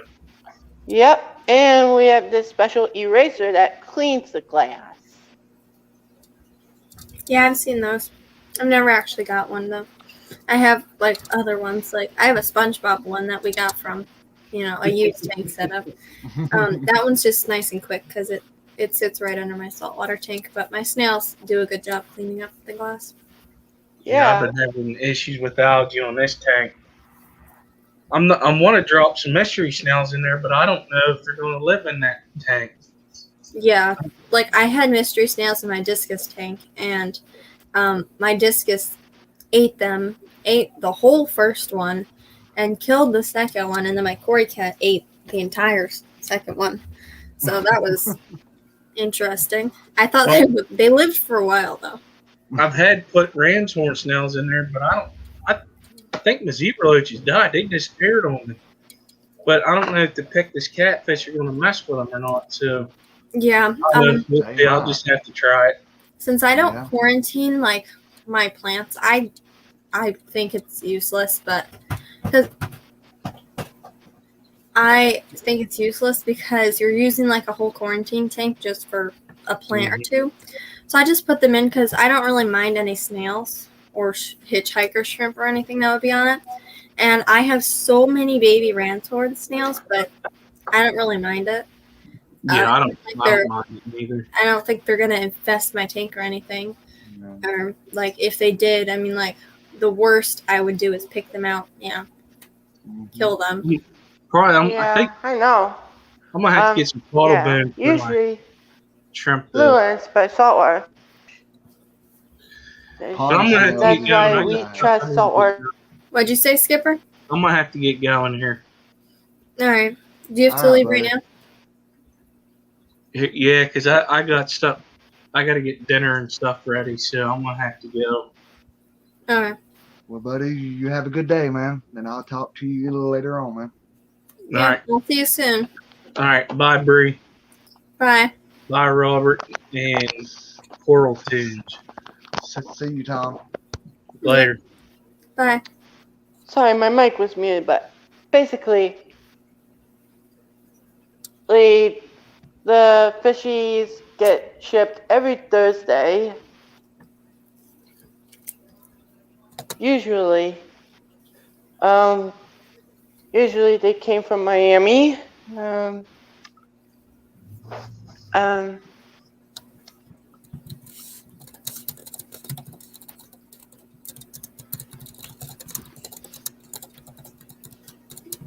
Cool. I really love my saltwater fish tank.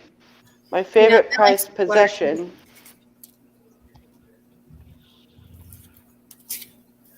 That is a very, very nice setup that you have there. I mean, that tank and those fish that you got in it, absolutely beautiful. Yeah, it's a really pretty setup. Wow, that is set up? great. How long have you had it set up? Yep.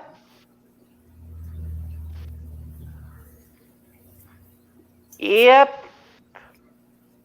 These are the lights. They come on at 1 and until 9 o'clock. How long have you had the tank set up? It was since September 7th, 2020. Cool. So it's only like 2 months. Yeah. It's really cool. Basically, you got fishies that have lovely colors. Yeah. It's a great variety. Do you have any corals in there? No, we don't use coral. They're hard to manage. Yeah. Welcome, Angelfish Keeper. Yeah, when I first got into corals, I thought like I was going to kill them all and everything, or they were going to grow too fast. But then when I, learned about the world of fragging before I started corals, I was like, if I get a coral, I want to frag it the next day, Like it's going to grow overnight, and then I'm going to get to frag it the next day. And and then like after a week after, I was like, I'm gonna frag it and everything. I was really into like fragging, and I realized that corals take a lot longer to grow, but like Xenia and stuff, they grow really quickly. And my zoanthoid is doing pretty good. But like now is like time to frag my corals because they're growing pretty fast. But I only have 4 corals in there, so. And Nice. Yeah, I mean, and the the hobby best has thing definitely about taught Kerri me for saltwater patience. fish, you need gadgets to do it. Because usually some of them feed on algae, shrimp, and other kinds of stuff they eat. Basically, I love saltwater fish tanks so much. There's a TV show all about fish tanks. Tanked. Yeah, I've talked about it before. That's kind of what got me into the hobby after I watched that show. Oh, I'm just talking some fish guys. Anyways, okay. The best thing about fish tanks is, you know what? Tanked is the best show ever. They own a custom aquarium for a living. These guys make this stuff. Their names are Wayne and Brett. And then there's Redneck that lives in a trailer out back, and everyone else. Yeah. If you don't know what tanked is, here, I'll show you. Just a minute, Coral Tunes. Sandy asked me what kind of fish I keep. I keep guppies, shrimp, rainbow fish. I got a pair of triple red cockatoides, pistos, and I got 6 Cynodonus multipuntatus catfish, which are the close cousins to the Cynodonus petricolas. And that's basically it. I got some corridoras, but they're just plain old regular ones. But it's basically what I have for now. I could go on and on about what I have. I have Rominose tetras, I have guppies, I have betas, I have Neocaridina.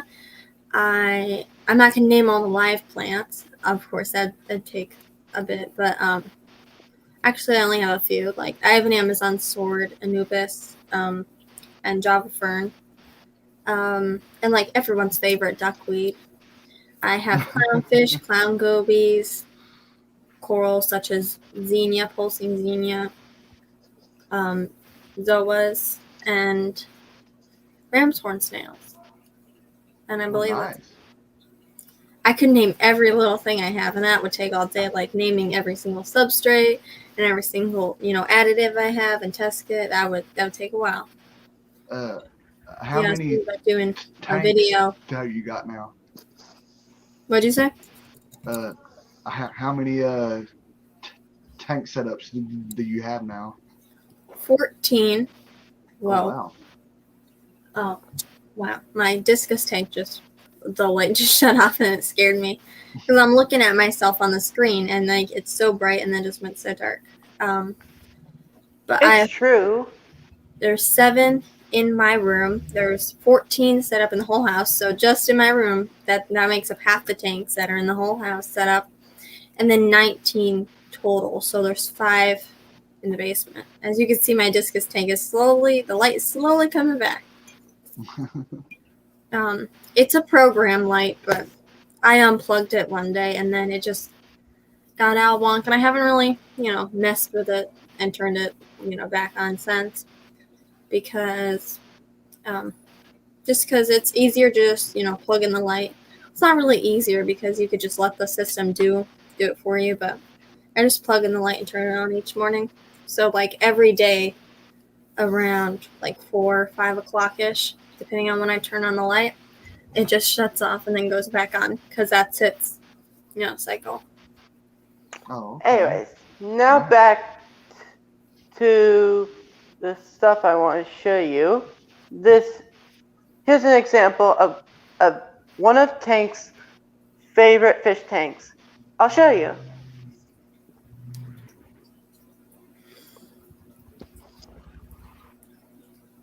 Okay. So Sandy was telling me that I'm gonna have to show you guys my tanks. So, here they Let's see. are. There's Wayne and Brett. So yeah, These show us guys your tanks. are the best fish tank guys ever. What do you have in that tank? This one is just my orange shrimp, and this one has my 6 Synodontis catfish that hide most of the time, and I got some green Hulk guppies in here, which there's a pair, but they just had babies at the back. There's probably like 10 of them, and Are those orange shrimp that you have? Are those the pumpkin shrimp? I'm not really for sure because I bought them from my local fish store, and like they didn't really have them like as a set thing. True. Skipper's Aquariums. Yeah. Coral Tunes. Yeah, I wouldn't show the TV show just for copyright reasons. What kind of guppies do you? Is that guppies? Cause Yeah, that's pretty. I got a pair of red mosaic Dumbo Oh, ear guppies in here. 1 second. There we go. That is a gorgeous guppy. There's the male, and here's the female. And my Pisto pair, the triple red cockatoides, they're hiding somewhere. They're pretty small. They're still juveniles. And I got I got about 5 salt and pepper corridors that I actually hatched out myself. Oh, that's They're hiding underneath that sponge filter. Interesting. The male Pisto is behind that sponge filter. He just went down. And I'm trying to see if you can see the juvenile. Well, they're all hiding underneath that, and then so they blend in. And this is my 40 breeder with the dwarf rainbow praycocks in here, and I got I got the parents of the corridors in here, but of course everybody's hiding. That's usually what happens when I go to show them off. And got like a little 2.5 gallon shrimp tank. This is my cherry reds, which are all really small because that's how I got them. But I just made a purchase today. I've got some painted fire red shrimp coming. I've got some blue diamond shrimp coming, and some carbon really shrimp coming. Oh, that's cool. Wait, how big is that tank again? That one is a 2.5 gallon. Oh, that one's pretty. I think that one's my favorite. But I really like those guppies that you had. The other guppies. I don't remember what they're called. Thank you. Yeah, I've got 2 different pairs of them. I've got the red mosaic Dumbo ears, and I got the green Hulks in that the first one I showed. Yeah, I think it was the Dumbos. And this one here is, I want to say it's a 2.5 gallon. I'm not really for sure, but this one is a ZooMed tank that was bought as like it's a spider kit to keep spiders in, but I resealed it and turned it into a shrimp tank. And these are got my blue shrimp. I don't know if they're the dreams or whatever, but I just know that they were the blue ones that I got from somebody, and they're all real little, but I got about 7 in here. And that's that's pretty much it. That's cool. What kind of light is that on the tank right there? Hang on 1 second. Let me go back.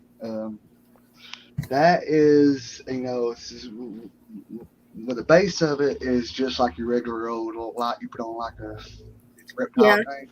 But this light I actually got from Walmart. It's a light that is just for grow your house plants and stuff. You know what I mean, for inside the house. And I like it pretty good because it don't put off any heat hardly at all, but it grows moss and everything like crazy. So. Oh yeah, it looks like one of those heat lights that you'd put like in a chicken coop or something. Yeah. Well, yeah. see. Just like a smaller, like a desktop type thing. Oh yeah. Yeah, like these actually are, that you put them in for like a, like a snake or a lizard, put it on top of the tank or whatever, and I just used it for this one because it actually fits this one just right. So I mean. Yeah. But that's pretty much what I have for now. I mean, I'm sure over time I'll have more. But, yeah. Basically what I got going on. Now, what kind of plants do you keep? I think you have Java moss, right? Yes, I've got plenty of Java moss. I've got spiky moss, willow moss. I've got jungle val, Amazon swords,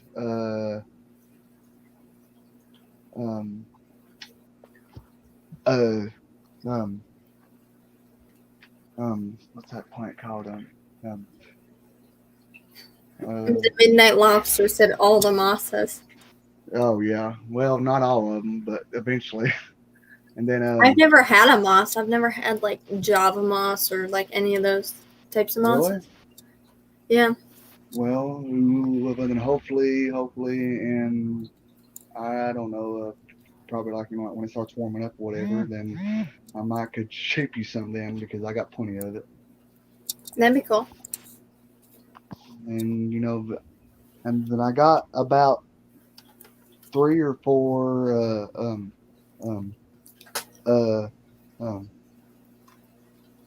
Nubius Nana Petites. Yeah. And I got 2 crypticorns, I think they're called.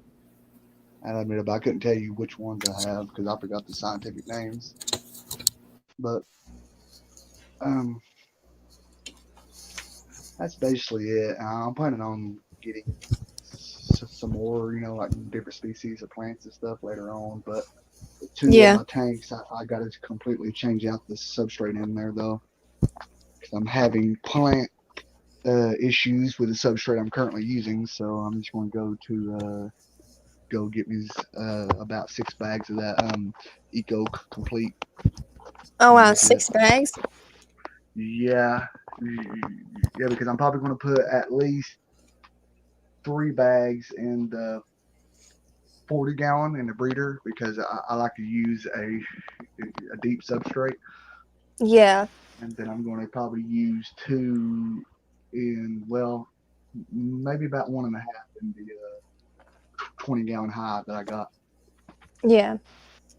I have a really thin substrate in my beta tank. I mean, my 20-gallon right there has a bare bottom just because it was a breeding tank. And it might still be. I just have to get a different male. But it was a breeding tank, so it was bare bottom. Just because, like, for the fry and everything, But in my other beta tank, that the male's healing from tail loss and everything, there's like not the sand bed, but gravel bed is about like 1 or 2 rocks high.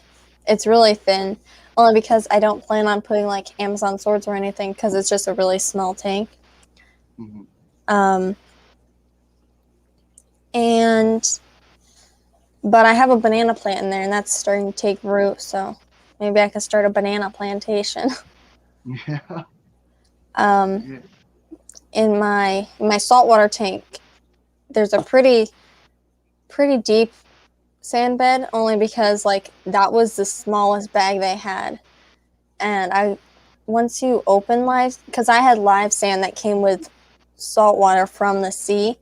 So once I opened it, if I just let it sit there, it would have dried out and stuff. So I kind of just used it all, because I assumed that it wouldn't hurt anything, and it didn't. But that one has a pretty deep sand bed, and it works great for nacerius snails that go under the sand bed and conchas. Mhm. Um, and then in my discus tank right there, the light is full again. um, I have a pretty, like, it's like a medium sand bed. It's like that big, um, because I didn't think I was going to put live plants in there. But then I saw this extra large Amazon sword at my local fish store, Benson's Fish Room. And I wanted to get it because that'd be like a cool background. And I put it in the middle. And the only mistake that I made, well, it wasn't really a mistake at the time. I had a small 35-gallon filter that came with the tank because it was a used tank when I got it. Mhm. The intake was all the way to that side, and then the plant was like right in the middle. So it worked fine. But then I upgraded to a stronger filter that works better, in my opinion. Honestly, some people go against overfiltering. I like overfiltering just because it makes me kind of trust the system a little more. But since I upgraded to a stronger filter, um, the intake was is like in the middle of the tank without the extender that it comes with.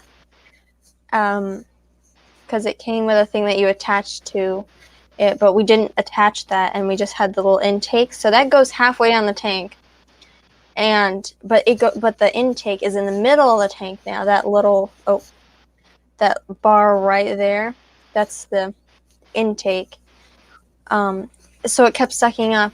Well, not sucking up, but the Amazon sword leaves would get stuck to it, and then like that leaf would die after a time. So I was thinking so I moved it. Oh my god, I hate this whole backwards thing because like that way and then that way. Yeah. So I moved it. The easiest thing is just pointing to the tank. If I just point to the tank, I can't get wrong. But if I'm trying to point to like which side you are on, like for me, it's that way. Mhm. But I moved it to that side, and then I was gonna get another Amazon sword for the other side. But then I was like, after I moved that one, I was like, no, there's no way I'm getting another one because I ripped up like 3/4 of this tank from the back to the front. 3/4 of that, just because of how many roots were on that plant. And I was like, I don't want to get another one just because I don't know if this is true, but I don't think the roots can touch, or otherwise they'll like wrap around each other and kill each other. I don't know. I don't know. It seems like something that would be true that I've heard somewhere or something. But I'm just Yeah. scared that if I put another Amazon sword in, that they'll overgrow each other. As you can see, the leaves are still going like halfway to the tank, but the leaves can just like extend more. They're still kind of shoved in that corner, but it's better than being right directly in front of the filter intake. And it just gives the filter a bit more flow. And back to the overfiltering, with the smaller filter, I don't know if it's because of the filter, but I got green water twice, which I don't like green water because, like I said earlier, like you can't see what's going on in there and stuff. But some people aim for green water for like beneficial reasons and stuff. But I got green water twice with that smaller filter. But since the bigger filters went on, I haven't had green water once, which I'm crossing my fingers, knock on wood. I don't want green water again. But I haven't gotten green water since that larger filter. And with the smaller filter, I just don't think it was filtering enough. And I lost 2 discus. I think Oh, one was no. from stress and one was from being beat up. But I mean, that one discus by itself did good, but the plants have more flow with the bigger filter. So I think they're just doing better with the stronger flow. Yeah. Okay. And John McKenzie said, "LOL, banana plantation." Yeah, that's when I'm hoping to start a banana plantation. I think banana plants are nice because they're just like one little thing that just sinks to the bottom and stuff. So like those plants, you don't put them in the with a substrate, do you? I mean, like basically you just The put them in banana there plants, and they yeah, fall. they just sink down right on top of the substrate. Okay. I don't. At least I don't think. I don't put them in the thing. I don't put them in the substrate, and I might be able to show it either next stream or soon. But it's starting to, like, the ends of the banana have roots coming off of them, so it's doing good, not in the substrate. So the roots go into the substrate though. So Oh, okay. Yeah, I so mean, yeah. I've seen them a couple of times at the store I go to, but I just never got one. But I think next time I go, I'm going to get one because they're not that expensive, and I don't have one, so why not add it to my collection, I guess. Yeah, the collection of plants. Mine was $5 at Benson's Fish Room, but Aquarium Co-op sells them too. Oh, okay. Yeah, Um, that's where I got my hatchery at for my um, baby brine shrimp. yeah, I've seen theirs. It looks like it works really good. We It have one. does. It's a San Francisco something one, but San Francisco Bay, I think it is. Hmm. We've never used it before because, I mean, my mother got it because our peppermint shrimp had eggs, and we were worried that if they had children, then we wouldn't have anything to feed them. So they got the baby brine shrimp maker, and we still have it because the peppermint shrimp never had children, and my betas never had children, so we haven't had to use it yet. I mean, we could always use it just for, feeding and stuff. Well, yeah. I mean, because baby brown shrimp was actually good. I mean, for the babies or just for like a snack every now and then. Yeah. But I don't know if other people has issues with it or not. But like sometimes like if I feed it too much, then like I will start getting Hydra in my tank. What's Hydra? Hydra is, well, the best way I can describe it, Hydra is basically a type of freshwater um anemone type plant. I mean, see, like it's basically like a small like worm like parasite that will stick to your plants and stuff, and that like it's very bad for like um baby shrimp and like um fish fry in general Yeah. because it can actually sting with a fry and then like they will eat them. But see the like all the times I've had it, I've never had it that bad. To the point that it was Yeah. giving me issues like that. But I mean, In but my shrimp tank, there's these little tiny bugs, I could say, swimming around, like on the front glass and stuff. And mhm. I have no clue what they are. They look kind of like. One second, I'm trying to make a drawing. It could be like Oh, that's a bad drawing. from sounds of it. It sounds to be like either seed shrimp, what they call seed shrimp, or it could be scuds maybe. But I mean like They're that stuff really, is not really, really. really small. Well, then I would say more likely it's a seed shrimp, probably. If I had to guess from how you're describing it. But I mean, like, if it is that, then you don't have it. You don't have to like worry about it at all. It ain't gonna harm with your shrimp babies or anything because I actually have sea shrimp in my tank, and my shrimp keeps on having babies. Like right now, I probably got about 200 in this tank. I They mean, might be called common water fleas, maybe. I don't know. yeah, They're that like too. not even that big. Like if I point to them, you can just barely see them unless you're like really close up to them. So Oh, if you okay. were standing like even a foot away from the tank, or maybe like 6 inches, you wouldn't be able to see them unless you like got like that close up to the tank.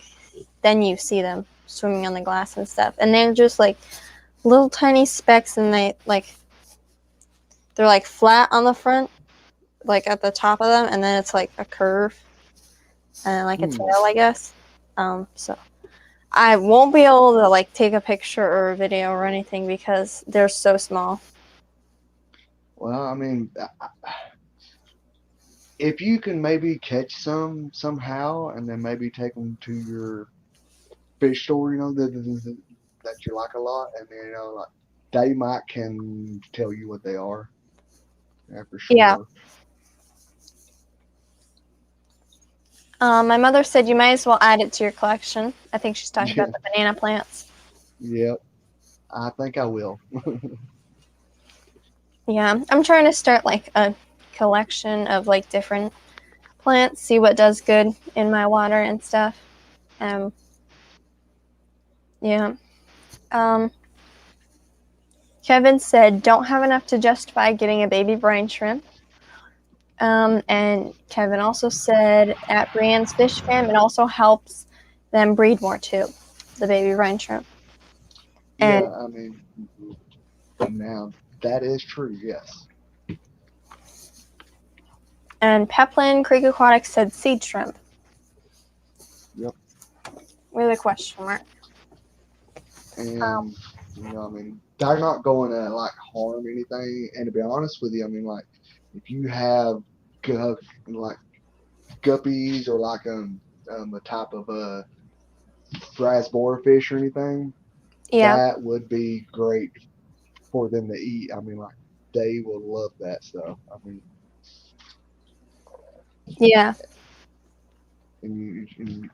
like I don't know what tank that you have it in exactly, but I mean, like if you can put you like maybe a couple of um, smaller fish in there, then I guarantee you probably within about a week of them being in there, that you probably won't see them much at all anymore, as far as with that sea shrimp or whatever it may be in there. yeah. Um, hmm. Hey Brian, John McKenzie. Yeah, hi Ryan and John McKenzie. And if anybody wants to come up, I believe the link is pinned in chat. Yep, it is. If somebody wants to come up, like if Peplin, you want to come up, you don't have to necessarily show your face. If you don't want to, you can just show your tanks and maybe talk about them if you want. Anybody's always welcome. But I did have to kick off Coral Tunes. He's charging his phone right now. But I did have to kick him off just for copyright reasons. Oh yeah, I got you. I perfectly understand that, because you don't need to have any of that going on, especially like you being a new channel and everything. Yeah. So yeah, if anybody wants to come up, Kev, if you want to come up just to show your fish, or if anybody wants to come up just to show your fish or something, you're more than welcome. And yeah, and I'm gonna say it one more time just in case. If anybody wants these lovely new stickers that I got yesterday, Oh, then nice. email me. I sent yours out this morning, Tian Aqua, along with 13 other people. Thank you very much. You're welcome. Thank you. But if anybody Speaking wants, of that, go ahead. Sorry about that. just I need like 1 minute. If anybody wants stickers, email me. If I can type this, brandsfishroom@gmail.com or brandfrau222@gmail.com.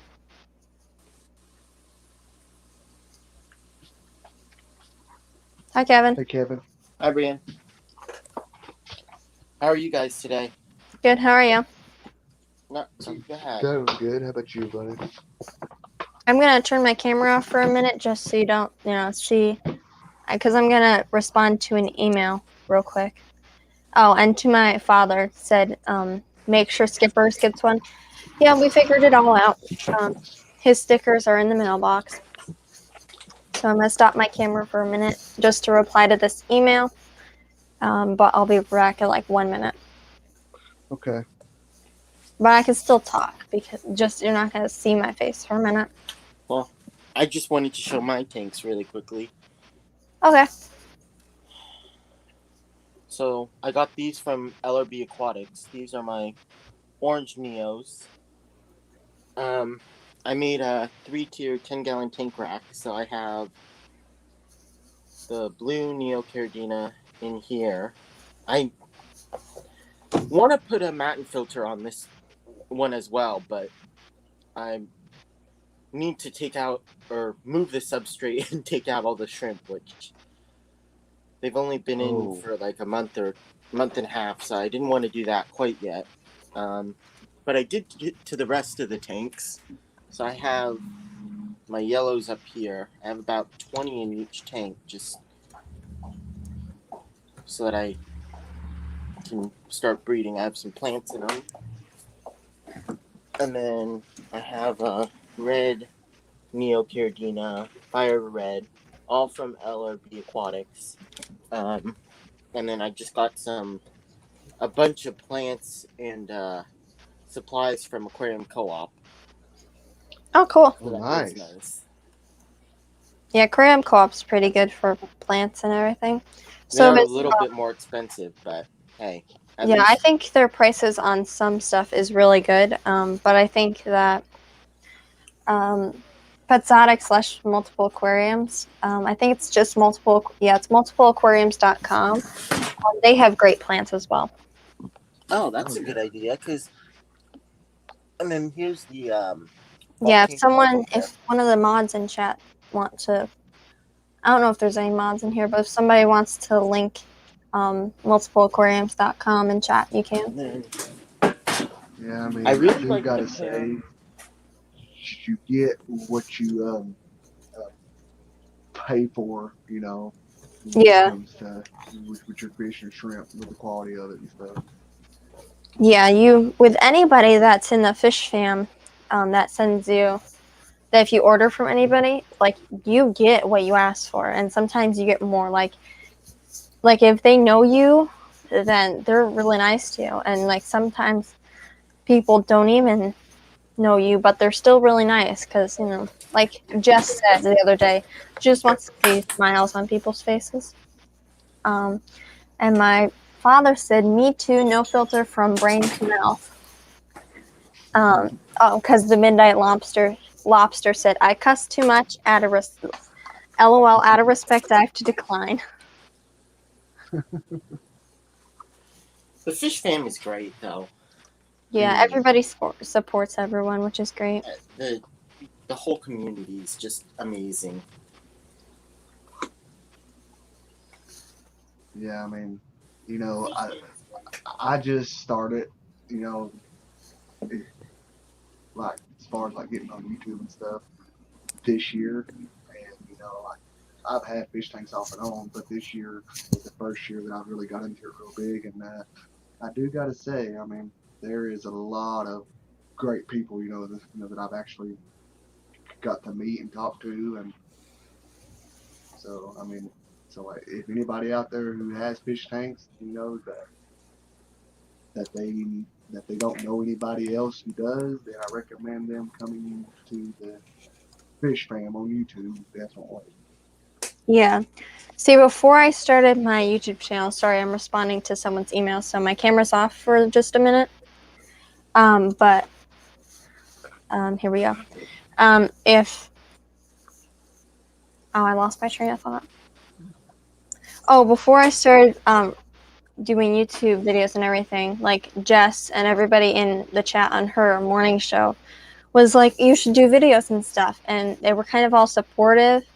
That's what kind of motivated me to do this. And then when I started, like I had 9 check valves before I even started doing videos and stuff, because like Jess and some other people had found my channel, and then someone in chat had linked my channel, and then I got lots of check valves from that. And that's what kind of motivated me after, like, people would check valve me even if I had no content. So I was wondering, like, it'd be fun to, upload.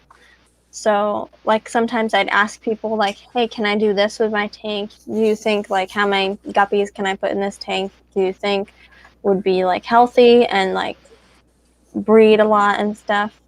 So, like, I'd ask people for help, and if I had a YouTube channel and everything, then I could actually show the tank and be like, hey, if anybody knows a reasonable amount of guppies I can put in this tank, then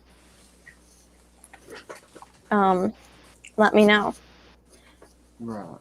And it'd be a lot easier. Yeah, I mean, that was what I did for my Fish Fam Neocaridina. will help you for sure.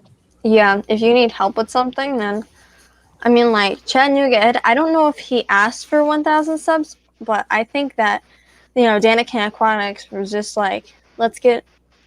The whole Fish Fam showed up for him. Yeah, was everybody amazing. was just like, let's get him to 1,000 check valves and everything.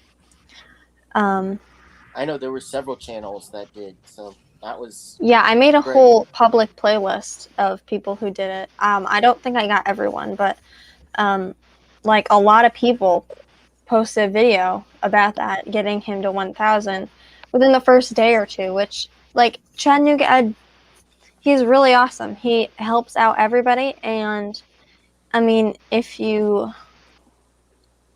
went like 1,000, that's a really big milestone. Every 100 that you hit is a milestone as well, but I mean, like, 1,000, that's like the big milestone. Like, of course, 1,000,000 and everything, but like 1,000 is when you're monetized and stuff. So everybody was just like, let's help him out and everything, which I think is really nice. Griffin did a video. Griffin did a video, Brienne Farrell the 200, which I think was really sweet. I'm at 195. I haven't reloaded it, but I think I'm at 195 still, which, I mean, is pretty great because I started YouTube. I started YouTube March something. That's when I actually made a channel. That's so I could like comment and like on people's videos, of course. But I actually started uploading and everything last Monday, which was 9 days ago, which I think is really awesome. Now I got 195 check valves in 9 days. Nice. Yeah, I mean, like, it's pretty. Yeah, Fishy Biz is next. He's at 958. Yeah, he's a good guy too. Yeah. Yeah, he really is. Yep, I'm at 195. My father said I think it was the last stream. I think it was the saltwater stream. Whatever, the last stream that I did, he came up and, well, quite a few people came up and just said that they support me, and Fishy Biz came up and gave me one of his, well, not like through the screen, but he's going to send me one of his shirts, custom shirts, and a towel of his, which I think is really nice. Oh, nice. And like, I think that it's like for just like being me. I mean, like, I just started YouTube and everybody's just so supportive of that. And Yeah, I think it's really nice that everybody does that.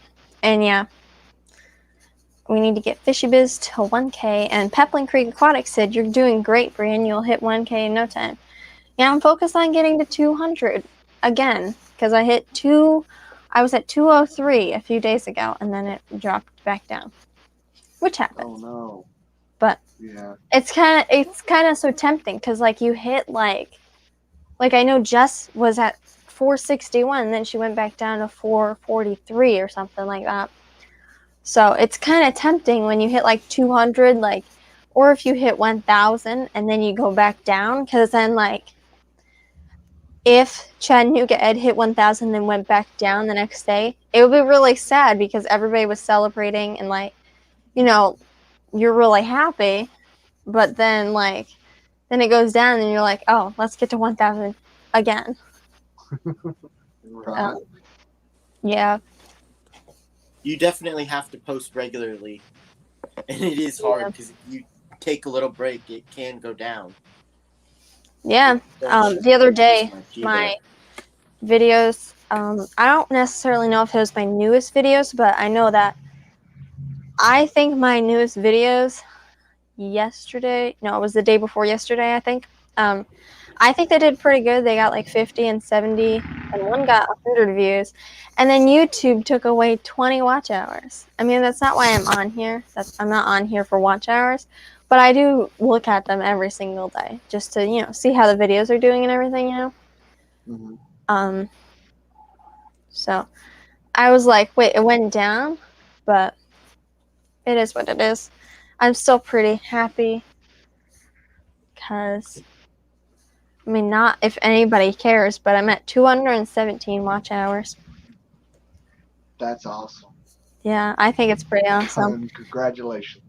Thank you. And that's all because of the saltwater stream last week. I think it's saltwater that does better because, well, my Amano shrimp and discus tank did pretty good. I think that got 400 views. But I know my, when I first set up my saltwater tank, that got almost 700 views. And now it's at 600 views. Because when my watch hours went down, the views went down on some videos. But I just think saltwater does better. I really want a discus tank, but it's just I need way too big a tank, and I don't have the room in my as it is. Yeah. I kind of like break the rule because I know it's like 55-gallon minimum, but I have a 35-gallon tank for one discus, and that's all it's gonna hold is one discus. And that's okay. I mean, yeah, I mean, like I'm like, I asked the question about something I don't remember, but it was like, do you think that I could do this? Something about snails or shrimp or something. No, I think, oh, it's Cory cats. How many Cory cats would live in school in my 35-gallon discus tank? And then everybody was like attacking me, and they were like, 35-gallon discus tank? Like, you need a 55-gallon. And like, discus get 8 inches. They'll get like that big, which is pretty big, but it's 20 inches long, and it's a cube, so it's 20 inches long and 20 inches wide, 20 inches tall. So like 8 inches, that's not even half the tank long or wide or tall. So the discus is going to be fine. I have a 55 I'm debating, but I don't know. Yeah. Well, like, I'm just going to say this. Everybody who tries to give out advice, they all mean, well, let me say this like, they all have the same goal, which is to try to help people out or whatever. But there's so many different ways of doing things as far as like keeping fish and this and that. Yeah. And that being said, like, in my opinion, it doesn't matter how you do things as long as what you're keeping is healthy and happy. Yeah. And that's all that matters. I mean, like, yes, I know that there is certain fish out there that certain people think that that it has to have a certain size tank. But I mean, that rule can be broken. broken as long as you don't have too many of that one fish in there, Yeah, if I and that was to fish put has like enough room. if I was to put like a discus, like 3 discus and like 20 guppies or something in there, that would be like way overkill. But if I'm just keeping one discus, like I know how big discus get, and I know that it's recommended that you have a minimum of 55 gallons. But the fish is going to fit in the tank, and the fish is going to be happy. And if it's not happy, and if it doesn't have enough room to, fit behind a plant or something, I'll move the plant, or I'll get rid of the plant and get a different one. That's why I'm a bit skeptical about that one. That's a fake plant right there, and I'm kind of like, because the discus likes to go behind that plant and then in front of that plant to sleep and stuff.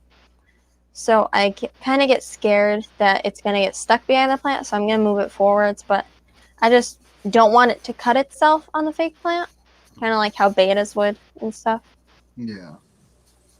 Yeah. Yeah, I mean, Well, so Fishmac had a question of meth blue, and I just got some. I haven't used it, but I think it helps with fungus and helps prevent fungus, especially when breeding. Oh yeah, I That's wanted to say usually what welcome, we use Fish it Mate. for. I forgot to say that. Yeah. Hey, Fishmac. I just saw that question, so I thought I'd address it really quickly. Yeah. And that being said, I will warn you as far as that methylene blue. If you put it in a tank, especially a glass tank that has the corners with the silicone or whatever, that it will stain your silicone. So just be warned on that. I used Ikex, which is blue, in my 10-gallon tank that's right next to me, and it stained the silicone on the back for a little bit. It's not that noticeable because it's blue, but if it was like brown or something else, then that would be pretty noticeable. But yeah, it stained the silicone. I don't know if it's still stained because I can't see it, but I think I have a little stain of. I'm just gonna pretend it's not there. For my, I used X, and I think it has some methylene blue, and I accidentally dropped a little bit of that. So yeah, I think I have a little stain from that on my hardwood floors too. Oops. So Midnight Lobster said some people act like, though I hate getting a cold shoulder because people think I'm being know-it-all and don't know what I'm talking about if they don't have a couple tanks. But, yeah, I mean, yeah, it doesn't matter like how many tanks you have. Like, yes, we have 14 tanks set up, but like I still ask questions. Like, I didn't know a Java fern like until a few weeks ago, but I didn't know a Java fern didn't have to go in the sand. I'm still learning. I know exactly. Like you're not gonna know it all. There's not one person that knows it all. It's kind of just like you learn as you go. Like, oh, my fish died because I'm not supposed to put it with this plant, but I could put it with this plant. Like, that's a pretty bad example, but you get the idea. I mean, the best way to learn is by doing it. You can do all the research you want, but unless you have experience and unless you actually do it, you're not going to know, because everybody's situation is different. You can give advice, but it's just a general rule. Doesn't mean that's what you should be doing or what for you. It's like a guideline. It's kind of like the baseline. Like, well, let's go back to the discus. Like, oh, you could put them with Amazon swords, and you should have shady areas, and minimum of 55 gallons, and then pH of whatever it is. But then, like, you take those and you kind of shift them around to meet what you have. Like, I don't use buffer, but I do have an alkaline buffer just in case it got too low. I have a lot of just in case things, but like I have an alkaline buffer just in case the pH gets too low. But I kind of keep it at like 7.8, or like a 6.8. So somewhere in that range is like my range for my discus. And just a minute. Yeah, I keep some crushed coral in all of my tanks just for buffer. Yeah, I mean, I just recently discovered that I gotta get me some crushed coral or some shells to put in feed on my tanks because where I live at, I guess because with it being wintertime, we're having a lot of rain. They're doing something funny to the water, and like, now the pH is coming out pretty low. So Yeah. Just as a backup, I try to get a battery and a wall USB wall air pump because in case the air or the power goes off, I still have some air for a while. So I'm always worried about that too, and I think I spend way too much on just in case. But oh yeah, I mean, you know, there is nothing wrong with doing things as far as like buying certain like products or whatever as a backup. Nothing wrong with it whatsoever. And it is exactly like you said, Kevin. Like everybody is it depends on where you live at. Everybody is going to have a different situation, and that like what I mean. All you can do is just take in as much information as possible and just sort of customize it for you. And I'll be honest with you, I'm like, if y'all ever run into anybody who tries to be a certain fish police or whatever, just don't take it to heart or whatever because like that person, that they just have a certain type of like ideal about their fish that they're keeping, and which ain't nothing wrong with that. But some people can come off sort of like I guess wrong, of how they say things. So just don't take it by heart because, like I said, like anybody who talks about a certain fish, about advice, like all they're trying to do is just be helpful, So Yeah. They don't mean to be like a know-it-all. They just like right, maybe like Jess. This is an example, but this isn't necessarily true. But Jess, she breeds guppies and shrimp and betas. Doesn't mean she's a know-it-all about beta breeding, but I didn't know anything about beta breeding, so she helped me. She gave me some pointers, and then some other people said some stuff. So you kind of like gather information from everybody. exactly. Rocco said, I think if we don't learn something every day, it's a wasted day. And that's what he used to say to his soldiers. Well said, Rocco. And by the way, Rocco, how's it going, buddy? Rocco also said they would get so mad at me because I'd make them train and learn every day. Then when we got deployed, they thanked me. Yep. The Midnight Lobster said, I just try to help. I know I don't know anything. I don't know everything. Yeah. I mean, like, I try to help some people if they have questions about saltwater and I know it. But if they have a question and I don't know it, then I'm just going to say, I don't know, and maybe you should ask, like, Kaler's Aquatics or go online and look at some articles.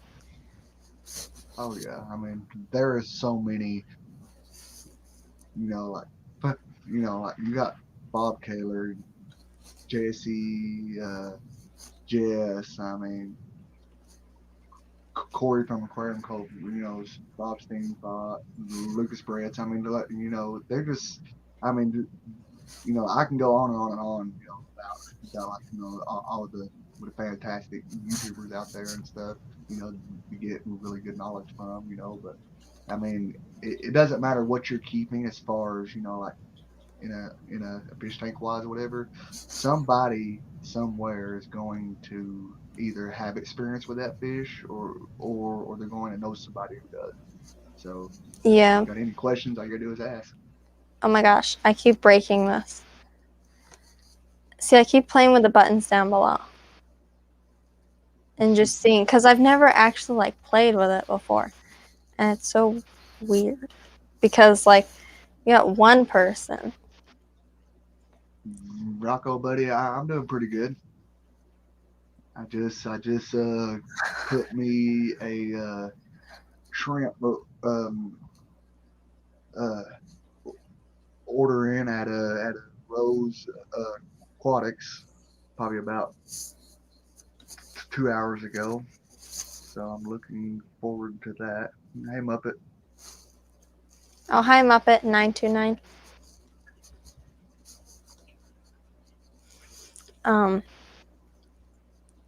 Yeah, I've never played with them. Like, I've played with the buttons below before, but I've never, like, seen each one, which I think is cool. My mother said, what did you get from Rose Aquatics? I've got 10 carbon really shrimp coming in, and I've got, I think, five of the blue diamond shrimp, and five of the painted fire red shrimp. And then I'm planning on this weekend when I go to get me another prepaid Visa card. I'm planning on getting me probably some of her, they're called black rose shrimp. I mean, because right now I have 3 of them, and I just wanted to get me about a couple more of them just to add to what I already have, so that way I can. But the next thing I gotta work on getting is me some more jello shrimp, because right now I only got like 2, I think. So Yeah. because I'm planning on having all the colors of the with the neos, which I have them all now, really, but but right now I'm just basically like getting some better grade colors of them, and so that way I can have the line going a lot better than what I do now. Yeah. What size tank are you using for them, Tien? Well, I got 2 tanks that are 2.5 gallons, and like to some people they would consider that being small, but like as long as you do your water changes and everything, and just keep up on the maintenance, you can actually have like up to like 100 shrimp in those tanks easily with no problem. Just as long as you keep your maintenance up and stuff. I mean, and then I got a 10-gallon shrimp tank that I got my orange shrimp in, and I know I got, as of right now, I know for sure I got over 200 in there. So. Well, my mother said awesome. Oh, you were going. You were saying? Oh no! I was just saying, that because of them being, like a small shrimp and everything, and it's the tank sizes can be, as small as a person. Well, how can I say this without giving out bad information? I mean, like, if you do your tank maintenance right or whatever, I mean, you don't have to have a certain size tank, that people recommend, you know what I mean? But Yeah. people are going to recommend you having like a 5-gallon or bigger, but but like I said, like, if a person actually knows what they're doing and they keep up on all their maintenance, then I mean, like, you can pretty much do whatever you want. Yeah. Like, if the shrimp only gets that big, why have a 5-gallon tank? If you're only keeping a few, you don't necessarily need a 5-gallon tank. Now, a lot of people are going to disagree with that, but like a fish or a shrimp or anything that big, I mean, shrimp would probably be the only thing they want to keep in a tank like 2.5, just because they produce less waste. But like, if they're only going to get that big, you don't really need a big tank. But if you're going to breed them, You're not going to be able to see them if it's that big. Yeah, I mean, if it was possible for everyone, everybody would say get a 75-gallon tank for every fish. But, you know, Right. you only do Right. what can fit in your space. And what's realistic for the fish that you're keeping. Yeah. Because for Exactly. me, like, okay, I got 20 Neocaridina for a 10-gallon, and somebody was saying, oh, you need a 20-gallon. That's the best. You need at least a 20-gallon to breed shrimp. And I'm like, yeah, but then you're never going to see them until you get like 100 shrimp. Because, Yeah. and even then, you might not, because the shrimp have so much room that they're not really going to be near each other. Exactly. Like, you want a colony of them going where you can see them, like a 5 to 10 gallon tank. There's really no Like you said. max that you can have for a fish, but I would say, like, I wouldn't go bigger than a 10 gallon tank if you're only going to have a few shrimp.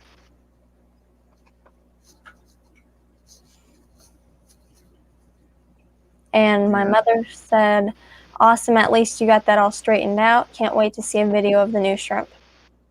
Oh yes, for sure. And thank you very much.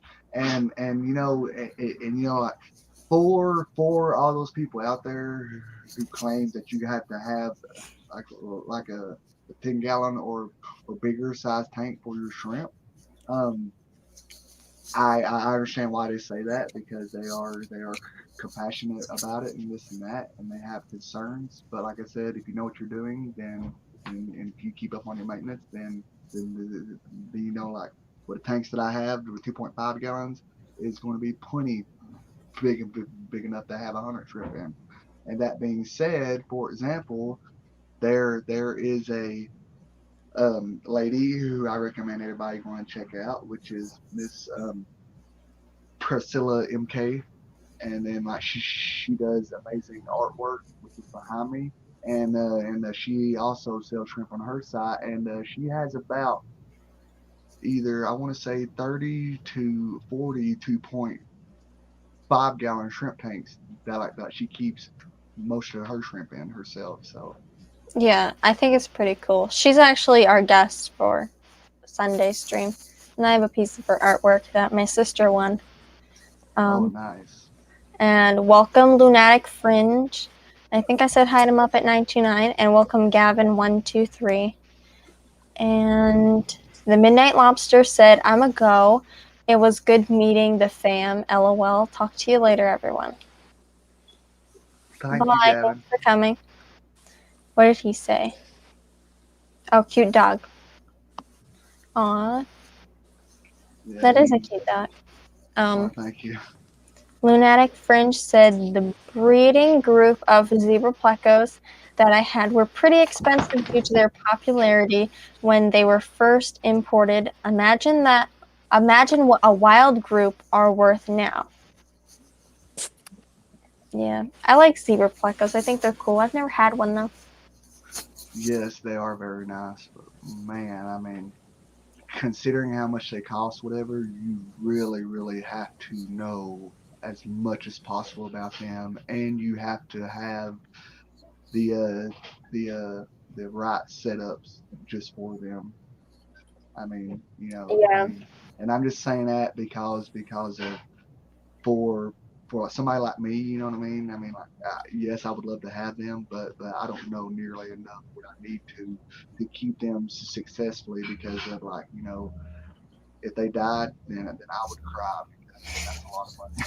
Yeah, if you saw Priscilla's latest drawing, I think she posted it on Facebook. My mother showed it to me. Um, it's a pleco, but it looked like she put the pleco on a piece of paper. Like, just put a pleco on a piece of paper, and like, it's a drawing, but it's so detailed and so good. Oh yes, I mean I mean she is really a fantastic person. I mean, you know, as far as like just talking to in general, and I mean, Yeah, like she has no problem with like helping anybody out. You know, it's got any questions about, you know, fish or shrimp or plants, all because, like, I mean, she does manage a store where she's at too as well. So yeah. Gina French said, I have Neo's bamboo shrimp. I want fire shrimp. I've had a mono shrimp, and now I'm getting into Neo's. bamboo shrimp are cool though. I think they get like that big. I've seen one that big. I think they're cool though. Nice. I missed a comment there. Rocco said that he likes the bamboo because I think somebody said they had them, and yes, they are nice. Yeah, that was Gina French that said that she has bamboo shrimp. Muppet929 said, I need to get more fish. My 90-gallon is stocked like a 10-gallon. I mean, it's better to have understocked than overstocked. Mm-hmm. And I mean, and like, once again, like, if you do have an issue with overstocking sometimes, as long as you're doing your proper, with your care and stuff, Yeah. then it's okay. I mean, but Like African cichlids. oh yes, yeah, exactly. Because like when it comes to them, like you basically have to overstock them to keep them from killing each other. Yeah. And Gavin123 said, I know I haven't been here long, but sorry guys, I gotta go. All right. Bye. All right, Gavin. Well, I hope you have a good day. Yep. Oh, You were saying? oh, nothing. I just heard something outside. Just it's like a gunshot or something. Yeah. Lunatic Fringe said you were looking at a lot of money nowadays. I got mine in a trade at a value of $35 a piece for zebra plecos. I think she's talking about zebra plecos. I'm not sure. Well, below she said, keep in mind I saw wild, and you have to be careful as some of the zebra plecos are not showing their natural characteristics from inbreeding. Yep, she's talking about zebra plecos. She got them for $35 a piece. Now that is a killer deal. Because like now that I think they've gotten up to like $200 and up. 200 and up. I mean, if I'm not mistaken, like I saw one for $300. Huh? I saw one for $300. Oh Online. yeah, I mean, those fish are definitely not for somebody who is a new fish keeper. But that being said, you know what I mean. I mean, like, if a person has that kind of money and they want to try it, then yeah, I mean, by all means, go ahead because it's part of the hobby. Like you got to experience to actually learn. I Yeah. recommend doing research first. Yep. Pride Morris Fish and More said, love her drawing. I need a print of it. And some leopard frog plecos. That's what it was. Group to go with it. Yeah. I mean, if back to the zebra plecos, because the leopard frog plecos make me think of zebra plecos. Like, if you want to keep zebra plecos, I mean, like, if you want to, I mean, nobody's gonna stop you from buying them. Mm-hmm. So I mean, like, depending on bye Kevin. Depending on where you get them, if they have them in stock, that's the only thing that's stopping you from getting them. And like the weather, that's all that's stopping you. Yeah. My mother said, "What are vampire shrimp?" I could probably look up a picture. Gina French said they are another big shrimp like bamboo shrimp. They can sometimes be blue in color. Oh, that sounds cool. Oh, Kevin's back. Sorry about that. I don't know why I can't hear you being aquatics on my iPad, so I went back to my computer. Okay. Oh, all right. Nice to have you back, buddy. Yeah.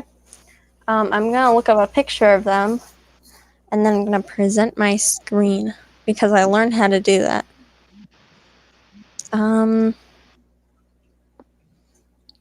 Chrome Somebody 10. keeps calling me. I'm gonna have to get off here because I got a phone call coming in, and it's important. But I appreciate you having me up here, and Okay. You have been doing a fantastic job, with your streams and everything, and congrats on your success that you've been having and Okay. keep up the great work. And Thank you for coming Kevin, up. we'll see you later, buddy, and I hope everyone in the chat has a great day. Thanks, Tian Aquatic. Thank you for coming up. Well, everyone, I'll see you later. Bye. Bye. Back to the vampire shrimp. I found a picture of them online. They kind of look like blue crayfish. They look similar to blue crayfish. Yeah, there's not much to them, but well, there's not much to say about them. I never kept them, that's why I think it's interesting to look at a picture of them. They look like blue crayfish. Yeah, they look almost exactly like blue crayfish, but those are the vampire shrimp. Those are cool. Fish Mank said, so I use the methylene blue, and that stuff is blue. It Yeah. is. You I've never use used it. a little drop, and it already shows up. It's very, very blue. Yeah. With Ick-X, like nobody wants to treat for ick, but like if you have to, I like Ick-X because it turns the water blue, which makes it look clean. Like crystal clear water is always perfect to have, but like blue just makes it like ocean looking water, like blue, and it's really pretty. So I like Ick-X. I've never used methylene blue. I think X does have some methylene blue. I'm not 100% sure. I just use the Aquarium Co-op Med Trio, Quarantine Med Trio for mine. I do it for like a week, and then I get too impatient, so I just throw them in my tank. But yeah, Catfish Terry said, Brian, hello. Hello, Catfish Terry. And if anybody wants to come up, if you want to come up, Catfish Terry, you can. The link is pinned in chat last time I checked. Yes, it is. It's pinned in chat. So if anybody wants to come up, you are more than welcome to. But I think we're going to end in like 9 minutes. So if anybody wants to come up, then come up. But we will be ending in 9 minutes. But you're still more than welcome. And Heavy Hitters 2021 said, hello, Feral family. Hello. Fish Mank said, I'm using a plastic tub for methylene blue and salt dip for dojo loach. If anyone disagrees with this, please let me know why. I'm learning here. I've never had a dojo loach. I've never used methylene blue, and I've never did a salt dip, so I can't help you. I'm sorry. But maybe somebody in chat will know something about quarantining. I'm assuming it's quarantining a dojo loach and treating with methylene blue and a salt dip. Then let Fish Mank know. And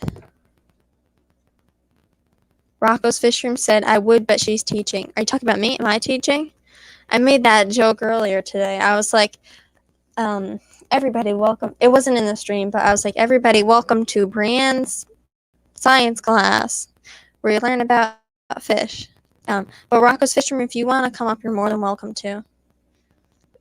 You'd probably be our final guest for the night. And Gina French said, sorry, I've never done that. yeah, my only comment to that is don't add too many different medications together because you can kill your fish and some don't work together. So I just be careful with that. Yeah. Fishmank said treating for a sore. He's treating his dojo loach for a sore with methylene blue and a salt dip. So if anybody knows anything about that, let him know. And S said scaleless fish are more Oh, I skipped over Luna Fringe. Lunatic Fringe. Lunatic Fringe said, LOL, I understand. My wife had her quiet time too. And then S said, scaleless fish are more sensitive to salt. Yeah, is a loach scaleless? I think they are.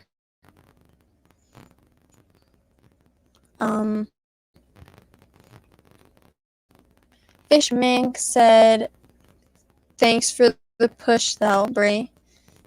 You're welcome. I'm trying, I don't know anything about salt dipping or methylene blue. So I just looked it up, and loaches are scaleless. I would add some, but I wouldn't add too much in the beginning. That would be my first thought. Yeah, I was gonna say you don't wanna mix too many things. If it was me, I would do salt one time and then methylene blue like after salt, but not like this and then that and back to back. But yeah, S said scaleless fish are more sensitive to salt, so I would be really careful with the amount of salt you put in there. Gina French said, true, salt is not good for scaleless fish like dojo loaches. And Fish Mank said, dojo loaches do have scales. I've researched before salt and used salt alone safely, but never used the methylene blue too. Yeah, I would be careful if you're using two medications at once, like salt and methylene blue.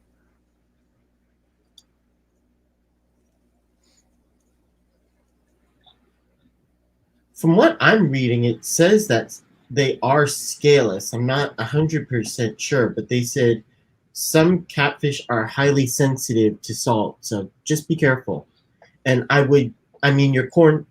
you're treating for sore, so I would just monitor it in general, but definitely with salt.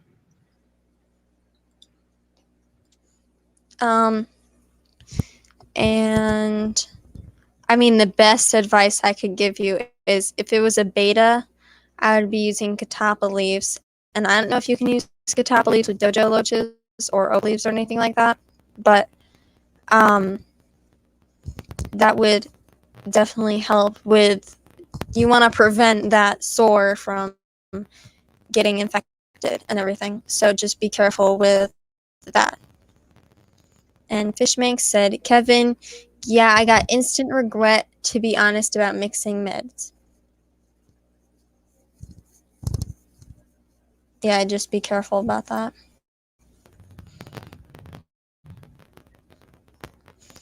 S said, I didn't know dojo loaches had scales. I didn't know. I didn't know if they had scales or they didn't. I just assumed they had scales. Gina French said, yeah, I would probably have just done the salt.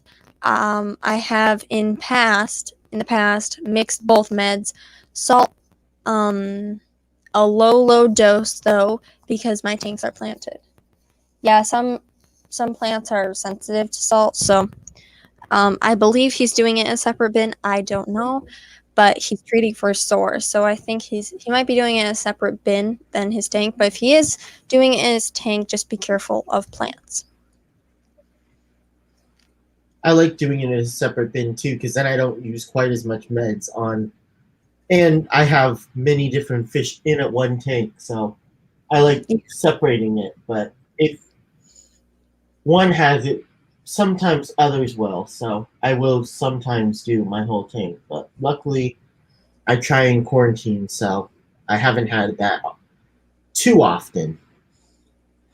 Yeah, I don't see Steven the biologist, but if he was here, if there was an ick situation, he would give his spiel about ick is in every single tank, and if the fish gets stressed, that's the only time that ick attaches itself to the fish. But this is a sore, so it's probably just that one fish. So if it was in a tank with other fish, I wouldn't treat the whole tank, because that's just more meds and more well, not more meds, but larger doses you have to use. You would have to use more amounts of meds, not necessarily different types, but yeah, you would have to use more. So You'd have to up the dosage. putting it in a smaller tank size, if you can, would be ideal. And try and make sure it's clear, because that is sometimes an issue. Yeah. Gina French said, I've always heard they were scaleless. Yeah, I thought all loaches were scaleless, but I could be definitely wrong. I've never had a loach.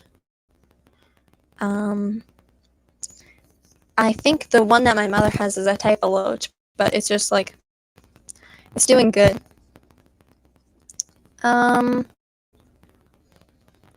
I think it's at the 3-hour mark now, so I think we're gonna end.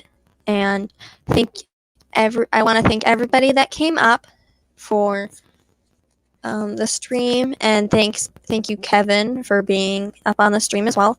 And I'm gonna say this one last time. Yeah, I'm gonna say this one more time. If you want any stickers, if you want one of these stickers, before I have none left, because this is the first batch, you could say, of stickers. My first 40 stickers, before they're all gone, email me, brandsfishroom@gmail.com. And I would like to thank everybody in chat, and I hope I answered everybody's questions to the best of my ability. And yep, I'm going to end it right at the 3-hour mark. I will comment, and subscribe. Yep. And I will see you all with Priscilla MK on Sunday at 10:30 a.m. Eastern Time, 9:30 a.m. Central Time, 8:30 Mountain Time, and 7:30 Pacific Time. So thank you all for coming, and I'll see you next time.